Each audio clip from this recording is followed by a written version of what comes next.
اعوذ باللہ من الشیطان اللعین الرجیم بسم اللہ الرحمن الرحیم الحمد للہ وکفا وسلام علی عبادہ الذین اصطفیٰ. درود بھیجیے محمد و آل محمد.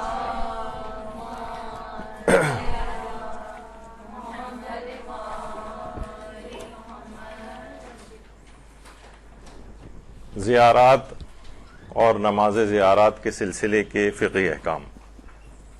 اچھا، پہلے تو اس میں ایک چیز عرض کر دی جائے کہ اس میں بہت سے ضمنی باتیں بھی آپ کی خدمت میں عرض کی جائیں گی، کیونکہ بہت سے درس سننے والے ایسے ہیں کہ وہ بس ہاں یا نہیں والے جوابات سننا چاہتے ہیں اور ہمیشہ یہ شکایت کرتے ہیں کہ بعض اوقات گفتگو بہت طویل ہو جاتی ہے. تو کیونکہ اس میں کوئی ایک پہلو نہیں ہوتا، مثلا کوئی ایک مسئلہ بیان ہو رہا ہے تو اس کے ضمن میں اس کے پیٹ میں بہت سارے مسئلے ہوتے ہیں جو کہ بیان کیے جاتے ہیں، اور پھر یہ ایک ایک دو دو تین تین پانچ پانچ منٹ کے کلپس کے لحاظ سے بنایا نہیں جا رہا ہے، بلکہ طالبات کی ایک تربیت کی جا رہی ہے، انہیں معاشرے میں کام کرنا ہے، ان کو بیک گراؤنڈ انفارمیشن اس کی ہونی چاہیے. تو ابھی آپ دیکھیں گے کہ اس میں ضمنی کتنے سارے مسئلے، زیارات کے سفر کے سلسلے کے کچھ اہم فقہی احکام ہیں. نماز زیارت کے سلسلے میں لوگ بہت سارے سوالات کرتے ہیں، آپ کے دماغوں میں بھی اٹھتے ہوں گے، تو ان تمام پہلوؤں کو انشاءاللہ بیان کیا جائے گا. دیکھیے، سب سے پہلی بات تو یہ ہے کہ اس قدر ثواب ہے زیارت امام حسین علیہ السلام کا. اللہم صلی علی محمد و آل محمد. کہ ہمارے چھٹے امام جعفر صادق علیہ السلام اللہم صلی علی محمد و آل محمد یہ بات بیان کرتے ہیں کہ امام حسین کی زیارت کرنے والوں کے لیے اس کے گناہوں کو پل بنا دیا جائے گا، جو اس کے گھر کے دروازے پر ہوگا، اور پھر وہ اس کو عبور کر لے گا جس طرح کوئی پل کو عبور کر کے پیچھے چھوڑ دیتا ہے. یعنی اس طرح سے اس کے گناہ بالکل معاف ہو جائیں گے اور وہ پاک و پاکیزہ ہو کر زیارت کے سفر سے واپس آئے گا. اور اس قدر ثواب ہے خود زائر کا. زائر کہ کتنے بڑے بڑے علماء ہیں، جیسے آیت اللہ شیخ محمد باقر ایروانی، یعنی یہ وہ عالم دین ہیں کہ جو آیت اللہ خوئی کے بھی شاگرد رہ چکے ہیں، آیت اللہ باقر الصدر کے بھی شاگرد رہ چکے ہیں، آیت اللہ سعید الحکیم کے بھی شاگرد رہ چکے ہیں، اور آیت اللہ سیستانی کے بھی شاگرد رہ چکے ہیں، اور اب یہ خود درس خارج دیتے ہیں نجف میں استدلالی فقہ کا. ان سے جب یہ سوال کیا گیا کیا وجہ ہے کہ بڑے بڑے علماء، مراجع، فقہا، زوار حضرت ابا عبداللہ کے سامنے اپنی ہر حیثیت کو بھول کر زائرین کی خدمت پر تیار ہو جاتے ہیں. یعنی کوئی بوٹ پالش کرتا ہوا وہاں پہ نظر آ رہا ہے، کوئی زائرین کے پاؤں کو دھوتا ہوا نظر آ رہا ہے. تو آیت اللہ باقر ایروانی نے جواب دیا، کس مقام اور مرتبے کی آپ بات کرتے ہیں، کس حیثیت کو ہماری بھولنے کی آپ بات کرتے ہیں؟ میں زوار حسین کے جوتے پالش کرنا بھی اپنے لیے سعادت سمجھتا ہوں، اور ایسا نہیں کہ میں نے اپنی کسی حیثیت کو قربان کیا ہو، بلکہ میں خادم حسین بننے کی حیثیت پر امام حسین کا شکر گزار اور ممنون ہوں کہ ہمیں ان خدمتوں کا موقع مل رہا ہے. بہت اہم بات ہے یہ. لیکن لوگ عام طور پر کیا کرتے ہیں کہ بہت معمولی سی عبادت سمجھ لیا گیا، اور عام طور پر زیارات کے اوپر بھی اعتراضات شروع کر دے دیے کہ ہر سال انسان زیارت پہ چلا جائے اور اس کو بہت سارے اور ثواب کے کام دکھانے لگتے ہیں. اس کا مطلب ہے کہ وہ زیارت امام حسین کو کوئی معمولی چیز سمجھتا ہے اور کہتا ہے کہ نہیں، اس کے متبادل فلاں فلاں کام جو ہے نا وہ اور زیادہ اچھا ہے کہ اس کام کو چھوڑ کر وہ نیک کام کر لیا جائے، وہ کسی کی جو ہے وہ اسکول کی فیس دے دی جائے اور فلاں. تو وہ تو اسکول کی فیس آدمی کتنی، جو زیارت پہ جاتے ہیں وہ ویسے بھی اسکول فیسیں بھی دیتے رہتے ہیں لوگوں کی، لیکن اس وجہ سے لوگوں کو دوسرے ثواب کے کام دکھا کر زیارت کے سفر سے برگشتہ نہیں کرنا چاہیے.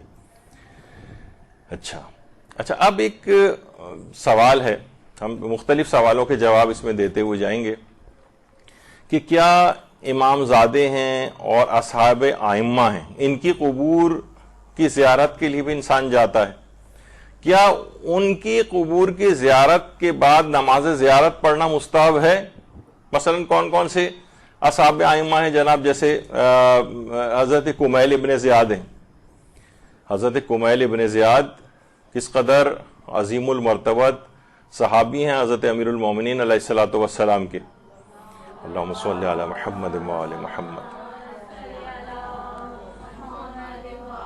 اچھا اتنا اور بتا دیا جائے کہ غیر شیعہ حضرات میں کمیل ایک لحاظ سے متروک ہیں اور وہ ان سے احادیث نہیں لیتے، جبکہ کمیل ابن زیاد نخعی، حضرت کمیل امیر المومنین کے بھی صحابی تھے، امام حسن علیہ السلام کے بھی صحابی تھے، امام حسین علیہ السلام کے بھی صحابی تھے، اور 90 سال کی عمر انہوں نے پائی ہے، اور واقع کربلا کے بھی تقریباً 20-21 سال جو ہے بعد حجاج نے ان کو قتل کیا ہے۔ ان کی قبر مسجد حنانہ کے پاس ہے کہ جو کہ نجف اور کوفہ کے درمیان میں ہے۔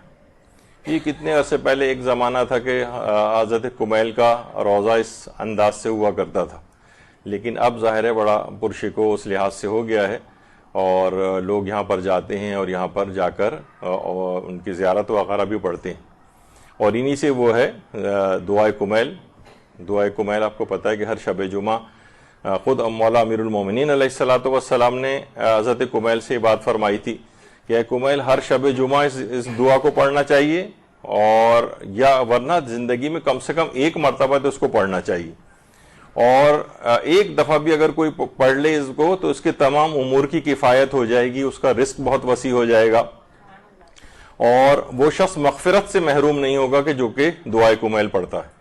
البتہ امام خمینی کے حوالے سے یعنی ان کے جو مقلدات ہوں وہ ان کے نزدیک اور سارے ہی مجتہدین کے نزدیک دعائے کمیل عورت اپنے مخصوص ایام میں بھی پڑھ سکتی ہے، لیکن امام خمینی فرماتے تھے کہ صرف ایک سورہ سجدہ کی ایک آیت سجدہ اس میں آتی ہے، تو وہ اگر اس کو تلاوت نہ کرے، کیونکہ ان کے لحاظ سے ایک آیت سورہ یعنی جو سجدے والے سورے ہیں ان کی ایک آیت بھی پڑھنا حرام ہے، تو وہ ایک آیت بھی اگر وہ پڑھ دی جائے اور خاتون اس لحاظ سے یعنی اس کے لیے جائز نہیں ہے اس کو پڑھنا، تو اس کو نکال کر باقی پورا جو دعائے کمیل ہے وہ پڑھی جا سکتی ہے۔ تو خود کمیل اتنی عظیم صحابی، ان کی زیارت کے لیے لوگ جاتے ہیں۔ اور اسی طرح سے میثم تمار ہے۔ تمار آپ کو پتہ ہے یہ کھجور بیچنے کا ان کا کام تھا، اور عاشورہ سے پہلے ہی ابن زیاد نے ان کو سولی دے دی تھی میثم تمار کو۔ اچھا ایک ویسے میثم جو ہیں ان کو کوفی کہا جاتا ہے، یا بنو اسد سے ان کا تعلق کہا جاتا ہے، لیکن اصلاً یہ عجمی تھے، یعنی عرب نہیں تھے بلکہ بنو اسد کی ایک خاتون تھیں، ان کے غلام تھے، اور پھر بعد میں آزاد ہوئے تھے، تو اس لحاظ سے ان کو اسدی اور کوفی کہا جاتا ہے۔ تو یہ بھی 3 ائمہ کے صحابی تھے، اور میثم تمار کے متعلق کہا جاتا ہے کہ یہ غیبی علوم سے بھی آگاہ تھے، اور جب انہیں تختہ دار پہ لٹکایا گیا تھا اور یہ فضائل امیر المومنین بیان کر رہے تھے، تو یہ پہلے شخص ہیں کہ جن کے منہ میں لگام ڈالی گئی تھی، لگام، اور پھر خنجر سے بھی وار کر کے پھر بہرحال ان کی شہادت ہوئی تھی۔ اور اس قدر قرآن کی تفسیر کے ماہر تھے کہ جو خود مفسر قرآن ابن عباس، حضرت عبداللہ ابن عباس جو خود مفسر قرآن تھے، ان سے میثم تمار کہتے تھے کہ اے ابن عباس تفسیر قرآن کے متعلق جو چاہو مجھ سے پوچھو۔ بہت ہی عظمت ہے، ہم لوگ سوچتے ہیں کہ شاید فقط مولا کے اس لحاظ سے ایک صحابی تھے، یعنی علمی عظمت بھی بہت زیادہ تھی میثم کی۔ ان کی قبر کی زیارت کے لیے بھی لوگ جاتے ہیں، اور وہاں پہ جب جاتے ہیں تو پھر نماز زیارت۔ اسی طریقے سے یہ خیر یہ بھی میثم تمار کی اندر سے آپ زیارت کر سکتے ہیں ان کی قبر کے۔ اللہم صلی علی محمد و آل محمد۔ اسی طرح سے حضرت حبیب ابن مظاہر۔ اچھا اتنا اور بتا دیا جائے کہ حضرت حبیب ابن مظاہر یہاں پر زیادہ مشہور ہے، اور ویسے آیت اللہ مامقانی جو تھے، جو کافی رجال کے بھی ماہر تھے، وہ یہ کہتے تھے کہ اصل اس کا تلفظ جو ہے وہ مظاہر ہی ہے، اور وہ بہت سے زیارت ناموں کو بیس بناتے تھے دلیل کے طور پر کہ ان میں مظاہر آیا ہے۔ لیکن آیت اللہ محسن امین عاملی ہیں، اس کے برخلاف بھی ایک نظریہ ہے۔ ان کے میں نام کے تلفظ کے اعتبار سے ایک چیز بتا رہا ہوں، وہ کہتے تھے کہ اس کو صحیح طور پر تلفظ کرنا چاہیے حضرت حبیب ابن مظاہر، یہ ہے اصل لفظ۔ اور اور انہوں نے کہا کہ اصل میں متاخرین جو علماء ہیں ان کے اندر یہ لفظ تبدیل ہوتے ہوتے مظاہر ہو گیا ہے، جو کہ غلط ہے، اصل میں مظاہر بروزان مطہر ہے۔ یہ تو بہرحال یہ علماء میں ہے، اور یہاں پر ہمارے ہاں انڈو پاکستان میں مظاہر ہی زیادہ رائج ہے۔ اور سوچیں کہ اس قدر ان کی عظمت تھی، ان کی زیارت کے لیے بھی، قبر کی زیارت بھی خود، کیونکہ حضرت امام حسین علیہ السلام کی قبر مبارک کے 10 میٹر کے فاصلے پر ہی حضرت حبیب کی قبر ہے، اور ان کی قبر کی زیارت کے لیے بھی لوگ جاتے ہیں. تو اس قدر عظمت تھی کہ امام حسین فرماتے تھے کہ حبیب ہر شب میں ایک قرآن ختم کرتے تھے. اور حافظ جو اہل سنت کے علماء ابن حجر عسقلانی، انہوں نے ان کو صحابی رسول بھی قرار دیا ہے. البتہ شیخ طوسی ہیں، انہوں نے ان کو حضرت امیر المومنین کا اور امام حسین کا صحابی بتایا ہے، اور کہیں پہ بھی صحابی رسول کے طور پر ان کا تذکرہ نہیں کیا ہے. لیکن اہل سنت علماء جو ہے ان کو صحابی رسول قرار دیتے ہیں، اور امکان بھی اسی کا ہے، چاہے انہوں نے اس کو نہ لکھا ہو. اور خود ان کی اتنی عظمت تھی کہ زیارت ناہیہ میں امام زمانہ علیہ السلام نے ان کو سلام کیا ہے. اللہم صلی علی محمد و آل محمد. اب جب جا ہی رہے ہیں، امام حسین کی قبر کی زیارت بھی ہو رہی ہے اور وہاں نماز زیارت پڑھی جا رہی ہے. اسی طرح حبیب ابن مظاہر، یہ خود صحابی امام ہیں، اور ان کی بھی زیارت، اب ان کی زیارت کا فقہی حکم کیا ہے بھی بتاتا ہوں. اسی طرح امام زادہ، مثلا امام زادہ یاسر و ناصر ہیں، حضرت امام موسیٰ کاظم علیہ السلام کے فرزندوں میں سے ہیں. اللہم صلی علی محمد و آل محمد. اور جن لوگوں نے زیارت کے ایران کے سفر کیے، انہیں پتہ ہے کہ مشہد سے تقریباً 5 کلومیٹر کے فاصلے پر ان کا جو ہے وہ روضہ ہے، دونوں امام زادوں کا. تو اچھا، اتنا، اور تھوڑا سا ایک بیچ میں ایک چیز اور آ گئی ہے. کچھ عرصے پہلے یہاں پر مولانا تقی مہدوی صاحب قبلہ تشریف لائے تھے، تو ان سے اسی طرح جو مختلف وہاں پر بہت زیادہ روضے بنے ہوئے امام زادوں کے، ان کے حوالے سے بات ہو رہی تھی. تو وہ فرما رہے تھے کہ ان کے اپنے استاد ہیں جو کہ اس میں ایران میں سب سے زیادہ تخصص رکھتے ہیں امام زادوں کی تحقیق میں. تو انہوں نے بہرحال اپنی اس لحاظ سے بات بتائی کہ تقریباً 70-75% ایسے امام زادے جن کے وہاں پر روضے بھی بنے ہوئے ہیں، ان کا ثابت نہیں ہے کہ ان کا یہ امام زادے ہیں. تو لیکن یہ کہ شہرت بہت ہو گئی ہے، اور اس کے اندر شہرت بھی جو ہے وہ سمجھی جاتی ہے اوتھینٹک، کہ اگر شہرت ہو گئی کہ فلاں شخص جو ہے، تو اس میں کوئی وہ نہیں کرنا چاہیے. جیسے کہ میں نے آپ کو شاید اس سے پہلے بتایا تھا کہ حضرت زینب سلام اللہ علیہا کے متعلق، اللہم صلی علی محمد و آل محمد، کہ شیعوں کا قول مشہور یہ ہے کہ ظاہر ہے کہ وہ دمشق میں دفن ہے، جہاں سب لوگ ان کی زیارت کے لیے جاتے ہیں، لیکن ان کا ایک روضہ مصر میں بھی ہے اور ان سے منسوب ہے. اور کچھ ہمارے علماء اس بات کے بھی قائل ہیں کہ وہ اگرچہ وہ قول اس لحاظ سے شہرت نہیں رکھتا ہے، لیکن وہ تو آیت اللہ صافی گل پائگانی فرماتے تھے کیا اس میں مسئلہ ہے کہ آپ دونوں جگہوں کی زیارت کے لیے چلے جائے کریں.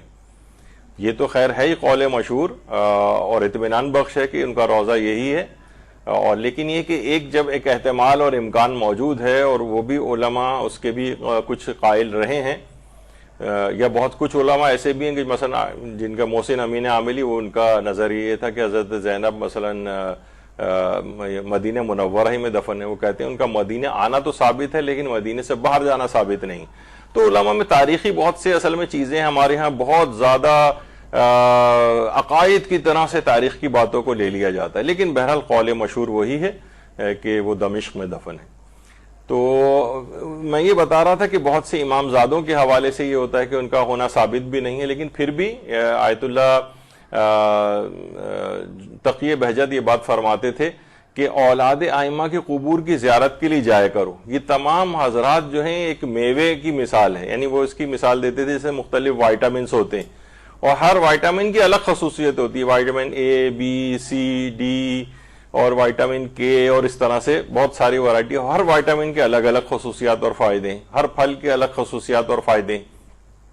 تو وہ کہتے تھے کہ ان ہر ایک کی زیارت کے لیے انسان جائے اور الگ الگ فوائد بہرہ مند ہو جائے اس سے. تو یہ ایک اس کے اندر آتا ہے کہ کیا امام زادوں اور اصحاب ائمہ کی قبور کی نماز زیارت بھی مستحب ہے، جبکہ اتنے اہم ترین جو ہیں یہ اصحاب ہیں اور امام زادے، تو ان کی نماز زیارت کا خصوصی استحباب ثابت نہیں کہ ان کی نماز، بلکہ کوئی ان کے لیے نماز زیارت اصلاً وارد ہی نہیں ہوئی. لیکن اگر کوئی یہ کرنا چاہے، آیت اللہ سیستانی فرماتے ہیں کہ رجائے مطلوبیت کی نیت سے امامزادوں یا اصحاب ائمہ کی زیارت کی جا سکتی، رجائے مطلوبیت کی نیت سے کہ بھائی نماز ہی تو ہے، نماز پڑھ رہے ہیں ہم۔ البتہ یہ وہ فرماتے ہیں کہ اور زیادہ بہتر یہ ہے کہ آپ کوئی سی بھی 1-2 رکعت نماز پڑھیں، اور اس کے بعد جن کی آپ زیارت کے لیے گئے ہوں، جس امام زادے کی یا مثلا اصحاب ائمہ کی، ان کو اس 2 رکعت نماز زیارت کا ثواب ہدیہ کر دیں، یہ زیادہ بہتر ہے۔ یعنی کیونکہ نماز زیارت الگ سے کوئی وارد نہیں ہوئی ہے، آئی نہیں ہے، اب آپ خود سے ایک نماز زیارت پڑھ رہے ہوں تو وہ فرماتے ہیں رجائے مطلوبیت کی نیت سے تو پڑھ سکتے ہیں، لیکن مستحب کی نیت سے نہیں پڑھ سکتے۔ مستحب کے معنی کہ مستحب یہ کہ حکم خدا یہ ہے کہ نماز زیارت پڑھی جائے، مستحب بھی تو حکم خدا ہے نا، تو مستحب کے عنوان سے کوئی زیارت آئی نہیں ہے، کیونکہ اس لحاظ سے ایک امید ثواب میں ایک اچھی چیز ہے، 2 رکعت نمازی تو پڑھ رہے ہیں، لیکن زیادہ وہ بہتر ہے، وہ یہ فرماتے ہیں کہ 2 رکعت ایک ایسی عمومی ایک نماز پڑھی جائے، کیونکہ نماز الصلاۃ خیر موضوعین، بہترین موضوع ہے، چاہے کوئی کم پڑھے زیادہ پڑھے، حدیثوں میں یہی آیا ہے۔ تو بہرحال یہ زیادہ بہتر ہے کہ اس کا ثواب ان معصومین جو اصحاب معصومین ہیں یا اولاد ائمہ ہیں ان کو ہدیہ کر دیا جائے۔ اچھا، آیت اللہ خوئی بھی یہ بات فرماتے تھے کہ خصوصی استحباب ان کا ثابت نہیں کہ خصوصیت کے ساتھ نام لکھ کے آیا ہو کہ جناب ان کی نماز زیارت پڑھی جائے، اور آیت اللہ اسحاق فیاض بھی فرماتے تھے کہ مستحب ہونا اس کا ثابت نہیں ہے، مستحب نہیں ہے۔ اچھا، پھر ایک سوال ایک اور چیز بھی آتی ہے، وہ یہ ہے کہ ایک سوال ہوتا ہے، کیونکہ زیارات سے ملحقہ ہم بہت سارے فقہی احکام کو اس وقت ڈسکس کر رہے ہیں، اور کچھ اس طرح کی باتیں بھی اس کے اندر آ جاتی ہیں کہ نماز کے بعد عام طور پر ہم دیکھتے ہیں کہ امام حسین علیہ السلام کی زیارت کھڑے ہو کے پڑھی جاتی ہے، پھر رخ کو بدلا جاتا ہے، اور اس کے بعد جو 8ویں امام کی زیارت پڑھی جاتی ہے، اور پھر قبلہ رخ ہونے کے بعد امام زمانہ علیہ السلام کی زیارت پڑھی جاتی۔ تو دیکھیے، سب سے پہلی بات تو یہ ہے کہ کوئی شرعی حکم نہیں ہے کہ اسی طرح سے ان 3 ہی کی پڑھی جائے، ویسے اور ائمہ کی بھی ملا کر کوئی چاہے تو پورے 4 معصومین کو بھی کی زیارت بھی پڑھ سکتا ہے۔ اچھا، کیونکہ الگ سے کوئی حکم نہیں ہے کہ نماز کے بعد لازمی زیارت پڑھی جائے، تو پھر ہمارے یہاں رائج کیسے ہو گئی ہے؟ کیونکہ دیکھیے اصلاً زیارت کیا ہے؟ سلام ہے، ہم سلام کر رہے ہیں ان کو۔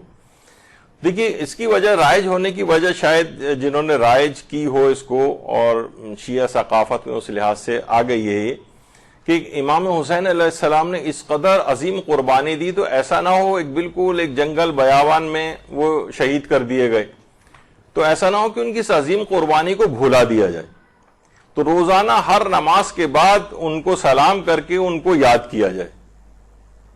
ایک تو وجہ امام حسین کے حوالے سے یہ، یعنی امام حسین علیہ السلام کی زیارت ہم یوں پڑھ رہے ہیں کہ ان کی اس عظیم قربانی کو بھولا نہ دیا جائے، اور روزانہ کئی مرتبہ ہر نماز کے بعد اس طرح سے ہو رہا ہے۔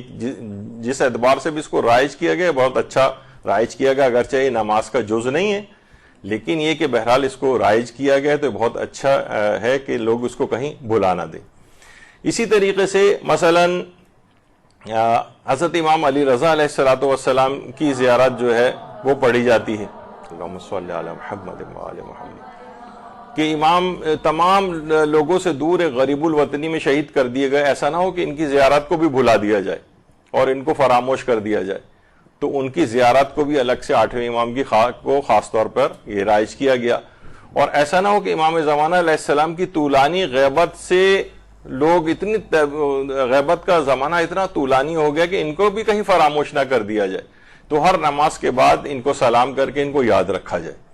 تو الگ سے ایسا کوئی فقہی حکم نہیں ہے کہ بس ان 3 ہی ائمہ کی زیارت جو ہے وہ پڑھی جا سکتی ہے اور کسی کی نہیں پڑھی جا سکتی، ایسا نہیں ہے، بلکہ دیگر ائمہ کی بھی پڑھی جا سکتی ہے، لیکن رائج ہونے کی وجہ یہ میں نے آپ کی خدمت میں بیان کی کہ ایسا نہ ہو کہ اس طرح سے ہو جائے۔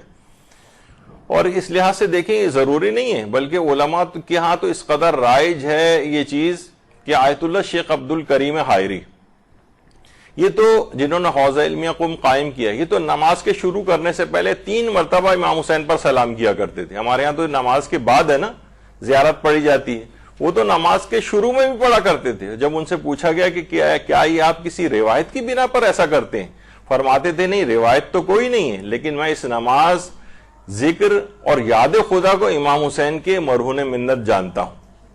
یہ آج جو کچھ بھی مکتب ہمارا زندہ ہے امام حسین کی وجہ سے زندہ ہے۔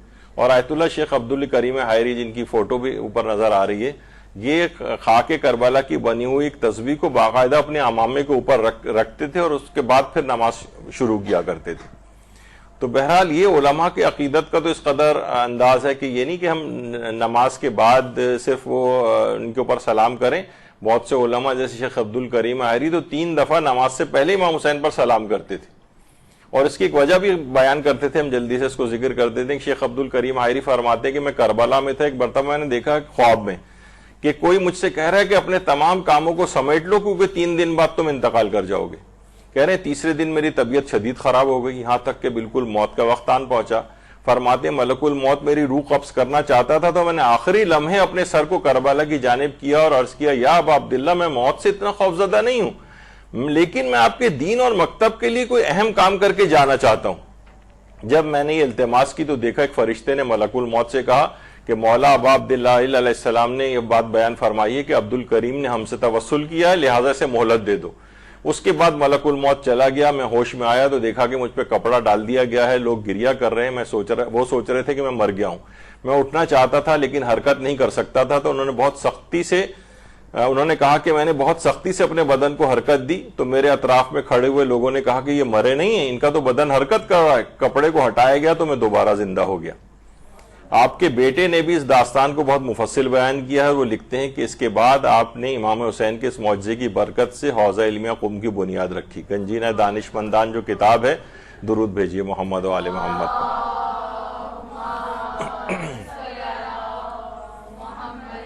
اس وجہ سے شیخ عبدالکریم حائری امام حسین کے توسط سے ہی ان کو زندگی ملی تھی، ان کے وسیلے سے، اور اتنا بڑا کام ان سے لینا تھا کہ حوزہ علمیہ قم کی بنیاد اس کے بعد رکھی ہے انہوں نے۔ تو ایک بہت اہم چیز ہے کہ وہ نماز سے پہلے، بعد میں نہیں بلکہ پہلے بھی امام حسین کو سلام کیا کرتے تھے۔ امام خمینی کے متعلق مشہور ہے کہ امام خمینی ہر نماز سے پہلے اور ہر نماز کے بعد سید الشہداء سے اظہار عقیدت فرماتے تھے۔ ان کو اس سے پہلے بھی سلام کرتے تھے اور اس کے بعد بھی سلام کرتے تھے، یعنی پہلے بھی زیارت پڑھتے تھے ان کی اور اس کے نماز کے بعد بھی زیارت پڑھتے تھے۔ اور اسی طرح سے آیت اللہ سید عبدالحادی شیرازی کے متعلق بھی ملتا ہے کہ ہمیشہ نماز کی تکبیرۃ الاحرام سے پہلے کہا کرتے تھے السلام علیکہ یا ابا عبداللہ الحسین۔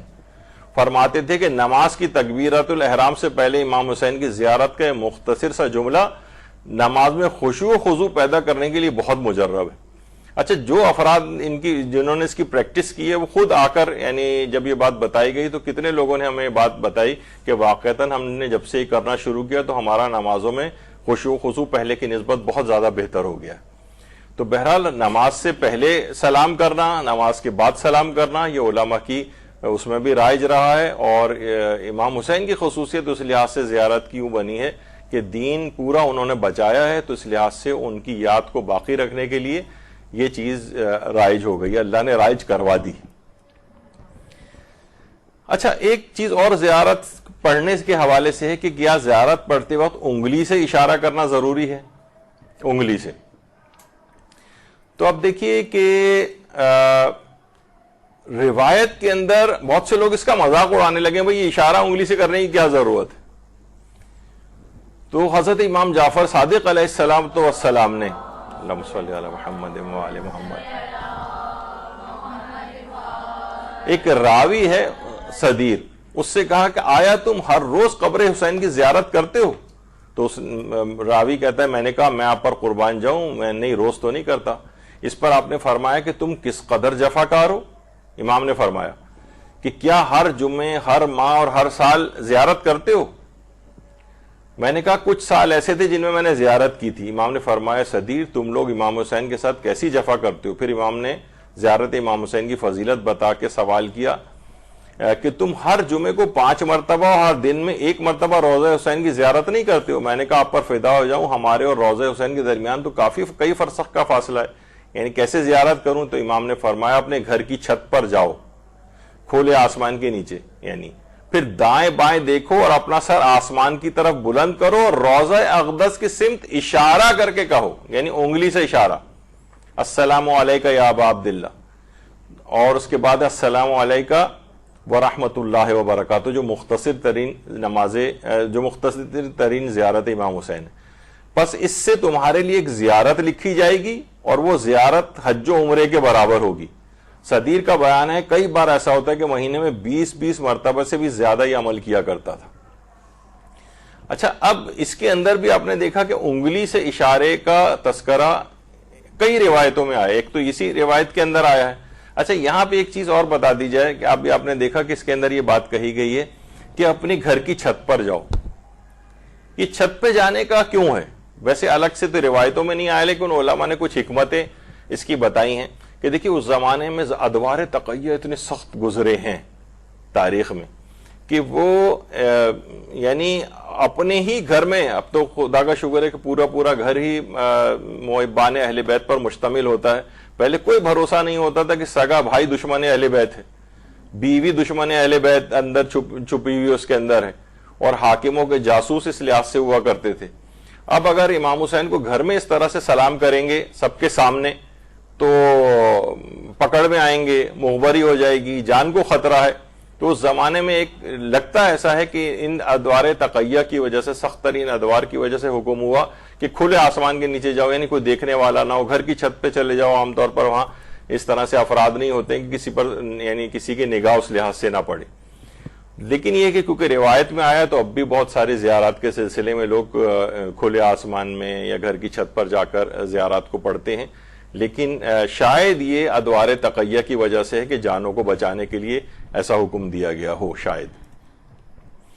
اچھا، اور روایتوں کے اندر بھی ہے کہ بہت سارے لوگ ایسے ہیں کہ دل کی خواہش رکھنے کے باوجود عاشورے کے روز کربلا میں زیارت قبر امام حسین کے لیے حاضر نہیں ہو سکتے۔ وہ کیا کریں؟ علقمہ فرماتے ہیں کہ میں نے امام محمد باقر علیہ السلام سے پوچھا، اللہم صلی علی محمد وآل محمد، کہ اس بندے کا اجر و ثواب کیا ہے جو کربلا سے بہت دور رہتا ہو اور اس کے لیے روز عاشورہ امام حسین کی زیارت کرنا ممکن نہ ہو؟ تو امام نے فرمایا وہ بندہ اس دن صحرا میں جائے یا گھر کی چھت پر چلا جائے۔ صحرا میں جائے، دیکھ رہے ہیں آپ، یعنی یا گھر کی چھت پر جائے اور ہاتھ سے اشارہ کر کے امام حسین کو سلام کرے۔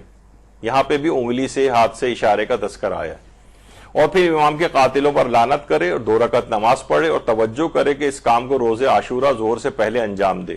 پھر امام حسین کے لیے گریہ وزاری کرے، اگر لوگ گھر میں ہوں تو ان کو بھی امام حسین پر گریہ کا کہے، اپنے گھر میں مجلس عزا برپا کرے۔ خیال رہے جب بھی اہل خانہ ایک دوسرے سے ملیں تو غم و گریہ کی حالت میں ہوں، اور ضروری ہے کہ بعض اہل خانہ ایک دوسرے کو امام حسین کے غم و مصیبت پہ تعزیت پیش کریں، اور جب وہ ان کہے ہوئے تمام کاموں کو انجام دیں گے تو میں ضمانت دیتا ہوں کہ جو بھی ثواب ذکر ہوا ہے وہ سب خدا ان کو عطا کرے گا۔ راوی نے کہا کہ میں آپ پر قربان، آپ ان کے لیے ان سب ثوابوں کی ضمانت دیتے ہیں مولا؟ امام نے فرمایا ہاں، اگر اس حکم کے مطابق انجام دیں گے تو میں ضمانت دیتا ہوں۔ علقمہ کہتے ہیں میں نے امام سے عرض کی اگر بعض اہل خانہ ایک دوسرے کو تعزیت پیش کریں تو کیا کہیں؟ پھر امام نے پورا وہ جملہ بتایا جو کہ عام طور پہ عظم اللہ اجورنا والا، اب اتنا وقت نہیں کہ اس کو پورا پڑھا جائے۔ یعنی آپ نے دیکھا کہ اس کے اندر پورا وہ طریقہ کار کہ اگر کوئی شخص وہاں پر حاضر نہیں بھی ہو سکا ہے تب بھی اس پورے ثواب کو حاصل کر سکتا ہے اس انداز سے جیسے کہ امام نے اس میں تذکرہ کیا ہے۔ تو اس میں وہی گھر کی چھت پہ جانا یا صحرا میں جانا یا ایسی جہاں پہ لوگ موجود نہ ہوں، پھر ہاتھ کے اشارہ کر کے امام حسین پر سلام کرنا۔ تو یہ بھی حکم ہو گیا کہ بہت اصل میں لوگ بہت ان چیزوں کا مذاق اڑانے لگے کہ بھئی یہ کیا زیارت ہی تو پڑھنی ہے، اور بہت سے لوگ سیدھا ہاتھ کر کے بھی بالکل کھڑے رہتے ہیں کیونکہ ہم دور سے زیارت پڑھ رہے ہیں۔ تو روایات جس کے اندر دور سے زیارت پڑھنے کا حکم ہے تو اس میں خاص طریقہ بھی بتایا گیا کہ اس طرح سے خیر ہاتھ چھوڑ کر بھی پڑھ سکتے ہیں، لیکن اگر حدیث کے اوپر عمل ہی ہو جائے اور انگلی سے اشارہ کر دیا جائے تو اس میں کیا حرج ہے۔ اچھا، اب یہ جو نماز زیارت کے بعد پڑھی جاتی اس کا فلسفہ کیا ہے، یہ کیوں پڑھی جا رہی؟ دیکھیے عام طور پر اصل زیارت تو وہی ہے نا جو قبر پہ جا کر ہوتی، قبر کے پاس انسان پہنچتا ہے وہاں زیارت پڑھتا ہے۔ تو دیکھیے نماز زیارت یعنی زیارت کی جو نماز ہے وہ اللہ کے لیے پڑھی جا رہی، کیونکہ نماز ہوتی ہے اللہ کے لیے، ہم کسی امام کو تو سجدہ بھی نہیں کرتے ہیں، نہ ہم کسی امام کی کوئی عبادت کرتے ہیں، نماز پڑھی جا رہی ہے اللہ کے لیے۔ تو قبر ایسا نہ ہو کہ شیعت پر یہ الزام لگ جائے کہ یہ لوگ قبر پرستی کرتے ہیں، قبر کو اپنا معبود بناتے ہیں، قبر کو جا کر مثلا سجدہ کرتے ہیں. اس الزام کو ہٹانے کے لیے بھی غالباً کہ ایسا نہ ہو کہ ان کے اوپر کسی طرح کی قبر پرستی کا الزام لگ جائے، جیسے کہ بہت سے لوگ ابھی تک کرتے ہیں. تو یہ بہت بڑا ایک حکم اس لحاظ سے ہے کہ انسان 2 رکعت نماز زیارت اللہ کے لیے پڑھے، قبلہ رخ ہو کر اللہ کے لیے، تاکہ تم پر سے الزام ہٹ جائے کہ تم کوئی قبر پرستی کرنے کے لیے یہاں پر آئے ہو یا ان کو معبود سمجھ کر یہاں پر آئے ہو. جیسے کہ اس کے باوجود بھی یہ الزام خیر لگا ہے، لیکن ہمارے پاس بہت سالڈ اس کے آرگومنٹس ہوتے ہیں، دلائل ہوتے ہیں کہ ایسا کچھ بھی نہیں ہے.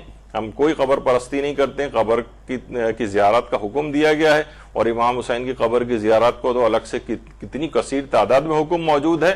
اور یہاں کر ہم اس عمل سے کہ ہم جو نماز زیارت پڑھ رہے ہیں اس بات کی نفی کرتے ہیں کہ پروردگار، یعنی لوگوں کو بھی اس لحاظ سے ابلاغ کرنے کے لیے کہ ہم صرف عبادت اللہ کی کرتے ہیں اور اسی کے حکم کے تحت یہاں زیارت کے لیے آئیں، تاکہ یہ چیز ہو جائے کہ ہم قبر کی پرستش نہیں کرتے بلکہ اللہ کی پرستش کرتے ہیں. اس وجہ سے نماز زیارت کا ایک حکم شاید رکھا گیا ہو.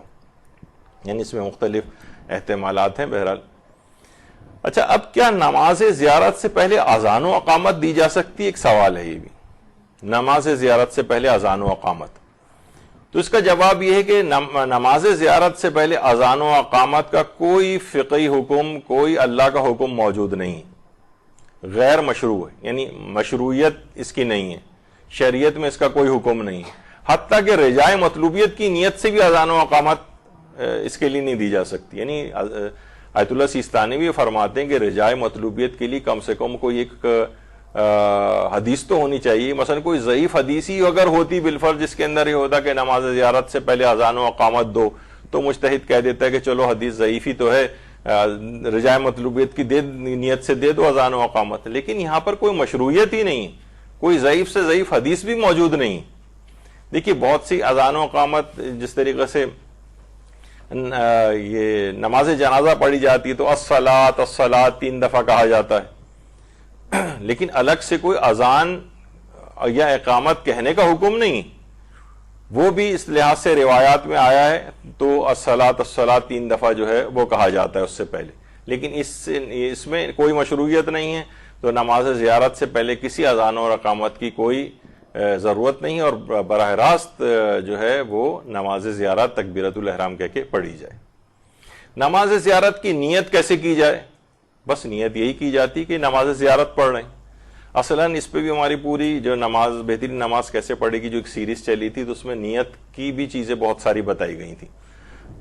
تو لوگ عام طور پر نماز زیارت کی نیت، لوگ سوچتے ہیں نیت اس میں بہت زیادہ پورے الفاظ کہنے ضروری ہوتے ہیں. ہم مساجد کے اندر دیکھتے ہیں کہ اتنی دیر تک لوگ نیت کرنے میں لگاتے ہیں کہ پیش امام تقریباً سورہ الحمد بھی ختم کر چکا ہوتا ہے اور یہ نیت بھی نہیں ان کی پوری نہیں ہوئی ہوتی. میں نماز پڑھتا ہوں واجب قربتاً، اتنی دیر لگا رہے ہوتے ہیں کہ برابر والے کو بھی آواز آ رہی ہوتی ہے. ہم نے خود اپنی آنکھوں سے، اپنے کانوں سے سنا ہے، آنکھوں سے دیکھا ہے کہ لوگ جو ہیں جناب اس طرح سے پوری الحمد نکل چکی ہوتی ہے، ان کی نیت ہی ختم نہیں ہو رہی ہوتی اور ثواب سے بھی محروم ہوتے ہیں. تو ہم بس یہی کہ نماز زیارت پڑھتا ہوں قربتاً اللہ، اور کس کی پڑھتا ہوں وہ آپ کے دماغ میں ہوتا ہی ہے عام طور پر کہ جو ہم نے مثلا امام حسین کی زیارت پڑھی ہے تو اب میں اس کی نماز پڑھ رہا ہوں. تو اس میں لحاظ سے اس کی الگ سے کوئی خاص الفاظ نیت کرنے کی اس میں ضرورت نہیں. کیا نماز زیارت جماعت سے پڑھی جا سکتی ہے؟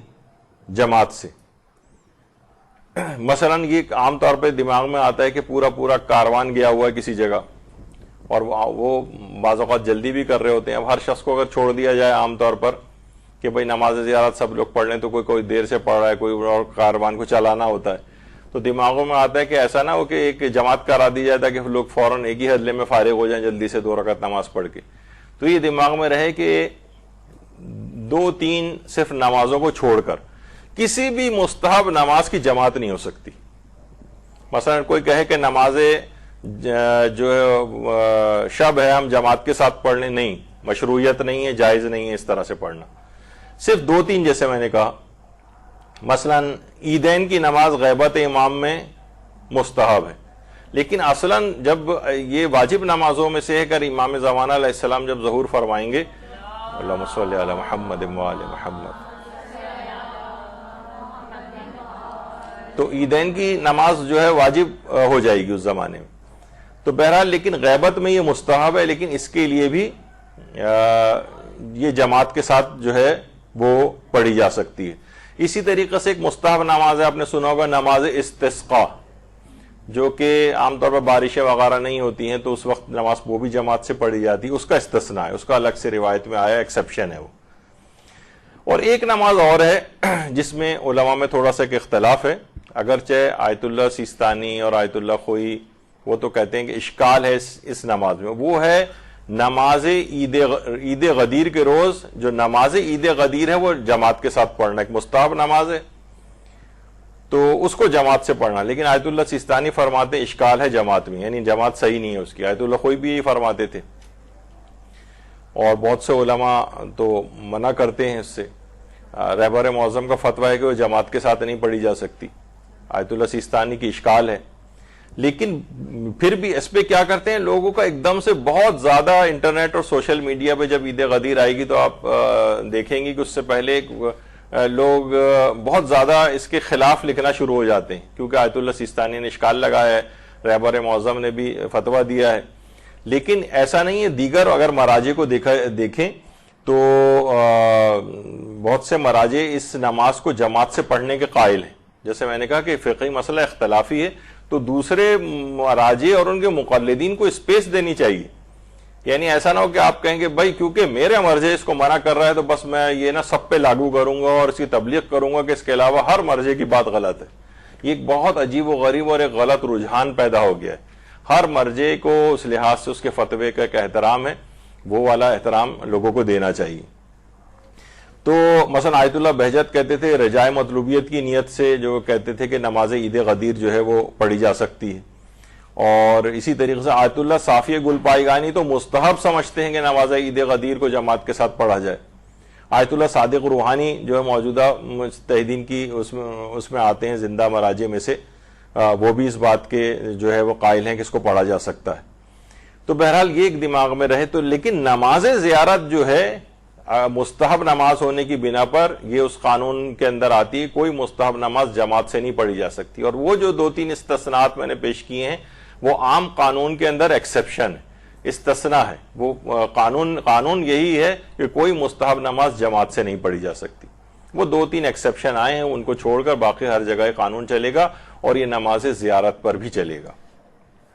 اب یہاں ان لوگوں کے حوالے سے پھر کہہ رہے ہیں جو کہتے ہیں کہ بات کو مختصر رکھا کریں، تو اس کا یہ کہ نماز زیارت جماعت سے نہیں پڑھی جا سکتی. لیکن اسی کے پیٹ میں یہ والا مسئلہ تھا کہ 2-3 نمازیں ایسی ہیں کہ جن میں ایک ایکسیپشن ہے. ایسا اب مختصر اگر بات کریں گے تو لوگ فوراً نیچے مثلا درس کے نیچے کمنٹس میں لکھنا شروع ہو جاتے ہیں نماز عیدین بھی تو مستحب ہے، تو اس کے اندر وہ بھی تو جماعت سے پڑھی جاتی ہے. تو ساری چیزیں جب آئیں گی تو ہر ایک تفصیل آئے گی اس کی. پھر اگر کم کہیں گے وہ کہیں گے نماز عید غدیر، تو وہ کہیں گے وہ تو اشکال لگا ہے، تو ہم نے یہ بتا دیا ان کا اشکال ہے، ان کا فتویٰ ہے، وہ مستحب قرار دیتے ہیں، وہ رجائے مطلوبیت قرار دیتے ہیں. اب بات طویل ہو گئی، تو وہ بات اگر واضح بالکل کرنی ہے تو کچھ نہ کچھ تفصیل میں تو اس لحاظ سے جانا پڑتا ہے. اس لحاظ سے زیارات کے سفر میں ایک اور بھی ہے کہ حائضہ عورت، اصل میں اس کو صحیح اس کا وہ ہے حائض عورت کے لیے حرم عائمہ میں داخل ہونے کا کیا مسئلہ ہے. دیکھیے صحن اور ہال میں آیت اللہ سیستانی فرماتے ہیں داخل ہونا جائز، یعنی ایسا نہیں کہ وہ بالکل اس مین دروازے سے انٹرنس سے داخل ہی نہیں ہو سکتی، نہیں ایسا نہیں. وہ فرماتے ہیں اندر بھی آ سکتی ہے، صحن میں آ سکتی ہے، ہال میں آ سکتی ہے، لیکن احتیاط واجب کی بنا پر وہ 4 دیواری جس میں ذریعہ مبارک ہے، وہ کمرہ، اس میں احتیاط واجب ہے کہ داخل نہیں ہو سکتی. اور فرماتے ہیں حکم خاص معصومین سے مخصوص ہے، لیکن جو دیگر اور مقدس مقامات ہیں، یعنی جو امام زادے ہیں مثلا یا اصحاب ائمہ ہیں، جیسے مثال دی ہے اس کے اندر بھی کہ یعنی یہ تو ہم نے یہ آیت اللہ سیستانی نے نہیں لکھا ہے، بلکہ بیچ میں لوگوں کو سمجھانے کے لیے اس بات سے، جیسے عبداللہ شاہ غازی ہیں، یہاں کے لیے حکم نہیں، یہاں پہ حائض عورت جا سکتی، حتیٰ بی بی معصومہ قم کے اس میں بھی جا سکتی، اور بلد میں جو سید محمد ہیں اس میں بھی جا سکتی ہے، قبر کے قریب تک بھی جا سکتی ہے. ہاں ویسے اس کو اچھا نہیں لگ رہا ہے اور دور سے زیارت کر لے، وہ اس میں کوئی حرج نہیں ہے. آیت اللہ بہجت وغیرہ بھی اس میں ایک احتیاط لگاتے تھے.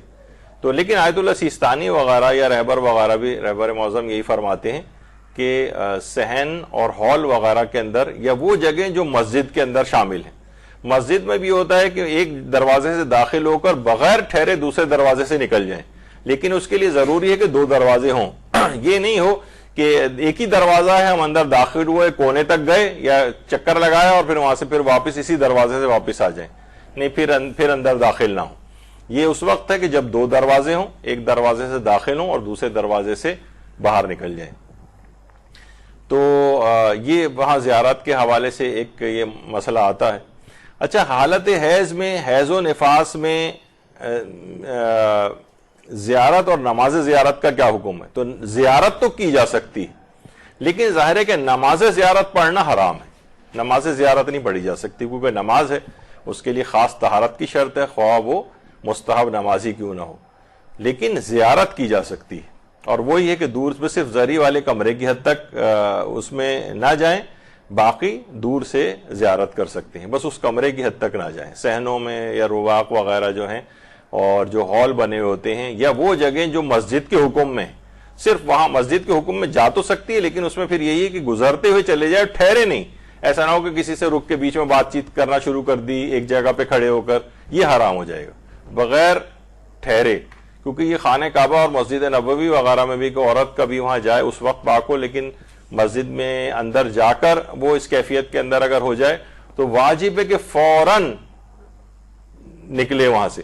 اچھا، نکلنے کے لیے بھی تو اتنا طویل چلنا پڑتا ہے، تو بعض اوقات ایک تیمم کا بھی حکم وہاں پر آتا ہے، جو کہ ابھی موقع نہیں کہ اس کو بیان کیا جائے، کیونکہ یہ جو چل کر واپس بھی نکلنے کے لیے جائے گی تو اس میں بھی یہ اندر تو آ گئی ہے اس کے، تو پھر یہ ہے کہ اس وقت جو ہے تیمم کیا جائے. خیر، تو یہ ایک فقہی حکم ایک آتا ہے. اچھا، اسی طرح سے کیا حیض و نفاس کی حالت میں زیارت عاشورہ اس کا سجدہ انجام دیا جا سکتا ہے؟ تو جواب ہے کہ جی ہاں، زیارت عاشورہ بھی پڑھی جا سکتی ہے اور اس کا سجدہ بھی کیا جا سکتا ہے. صرف اس کا جو سجدہ کرنا یہ نماز کے حکم میں نہیں ہے. نماز زیارت نہیں پڑھی جا سکتی، لیکن زیارت عاشورہ کا جو سجدہ ہے وہ انجام دیا جا سکتا ہے اور خود زیارت پڑھی بھی جا سکتی. اچھا، اب جو یہ ہے کہ نماز زیارت ہے، اس میں پڑھا کیا جائے، کیا پڑھا جائے اس میں؟ تو دیکھیے، نماز زیارت ویسے مختصر ترین تو یہ ہے کہ آپ نماز فجر کے طریقے پہ اس کو پڑھ سکتی ہیں. جس طرح فجر کی نماز پڑھتی ہیں اسی طرح نماز زیارت ہے. بلکہ فجر میں تو دوسرا سورہ بھی ایک پڑھنا ہوتا ہے. اس میں یہ ہے کہ آپ صرف سورہ الحمد پہ بھی اکتفا کر سکتی ہیں. اور خود نماز زیارت بھی یہ چلتے پھرتے بھی پڑھی جا سکتی ہے اور سواری پہ بھی پڑھی جا سکتی ہے، گاڑی ڈرائیو کرتے ہوئے بھی پڑھی جا سکتی ہے. قبلہ رخ ہونے کی شرط بھی نہیں ہوتی ہے اگر حرکت کی حالت میں پڑھی جا رہی ہو تو، اور استقرار بھی شرط نہیں ہے ہلتی ہوئی حالت میں سواری پر یا پیدل چلتے ہوئے، اس لحاظ سے پڑھی جا سکتی ہے. تو نماز زیارت کوئی اگر اتنا وقت نہیں ہے تو آپ نے جلدی سے زیارت پڑھی، اس کے بعد گاڑی میں آپ بیٹھ گئیں اور اس کے بعد اس میں قبلہ رخ، گاڑی اگر قبلے کے برخلاف بھی جا رہی ہے تو کوئی مسئلہ نہیں ہوتا ہے. تو نماز زیارت اس لحاظ سے پڑھی جا سکتی ہے. البتہ نماز زیارت میں کیا پڑھا جائے یہ تو بھی آ گیا کہ کم سے کم، لیکن بہت سے لوگ اس پہ ذرا قانے نہیں ہوتے، کہتے نہیں مستحبات والی چیز بھی بتائیں.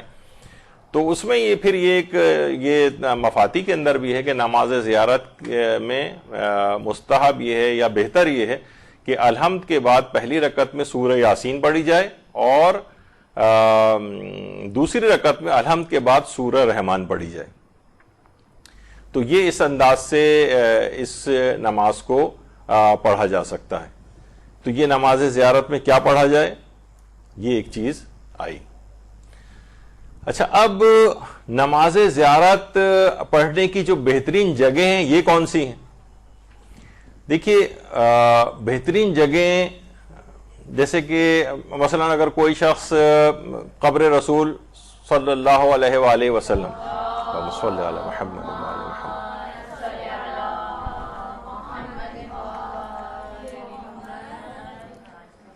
تو وہاں تو روضہ رسول سب سے بہترین جگہ کہ نماز زیارت بھی آپ وہیں پر پڑھیں. لیکن ظاہر ہے کہ وہ وہاں پر لمیٹیشن ہے، قبر رسول کے قریب کوئی اس لحاظ سے جانے نہیں دیتا ہے، نہ وہاں جانے کا اس لحاظ سے کوئی رستہ ہے جہاں عام طور پر لوگ نماز پڑھتے ہیں، بس وہاں پڑھ سکتا ہے وہ روضہ رسول میں کسی بھی جگہ. لیکن دیگر جو معصومین ہیں ان کے سرحانے نماز پڑھنا کی جو جگہ ہے وہ ہے ان کا سرہانہ. سر اقدس جس جگہ پر ہوتا ہے اس میں قبلہ رخ ہو کر اس کے پیرالل جو ہے وہ نماز پڑھی جائے.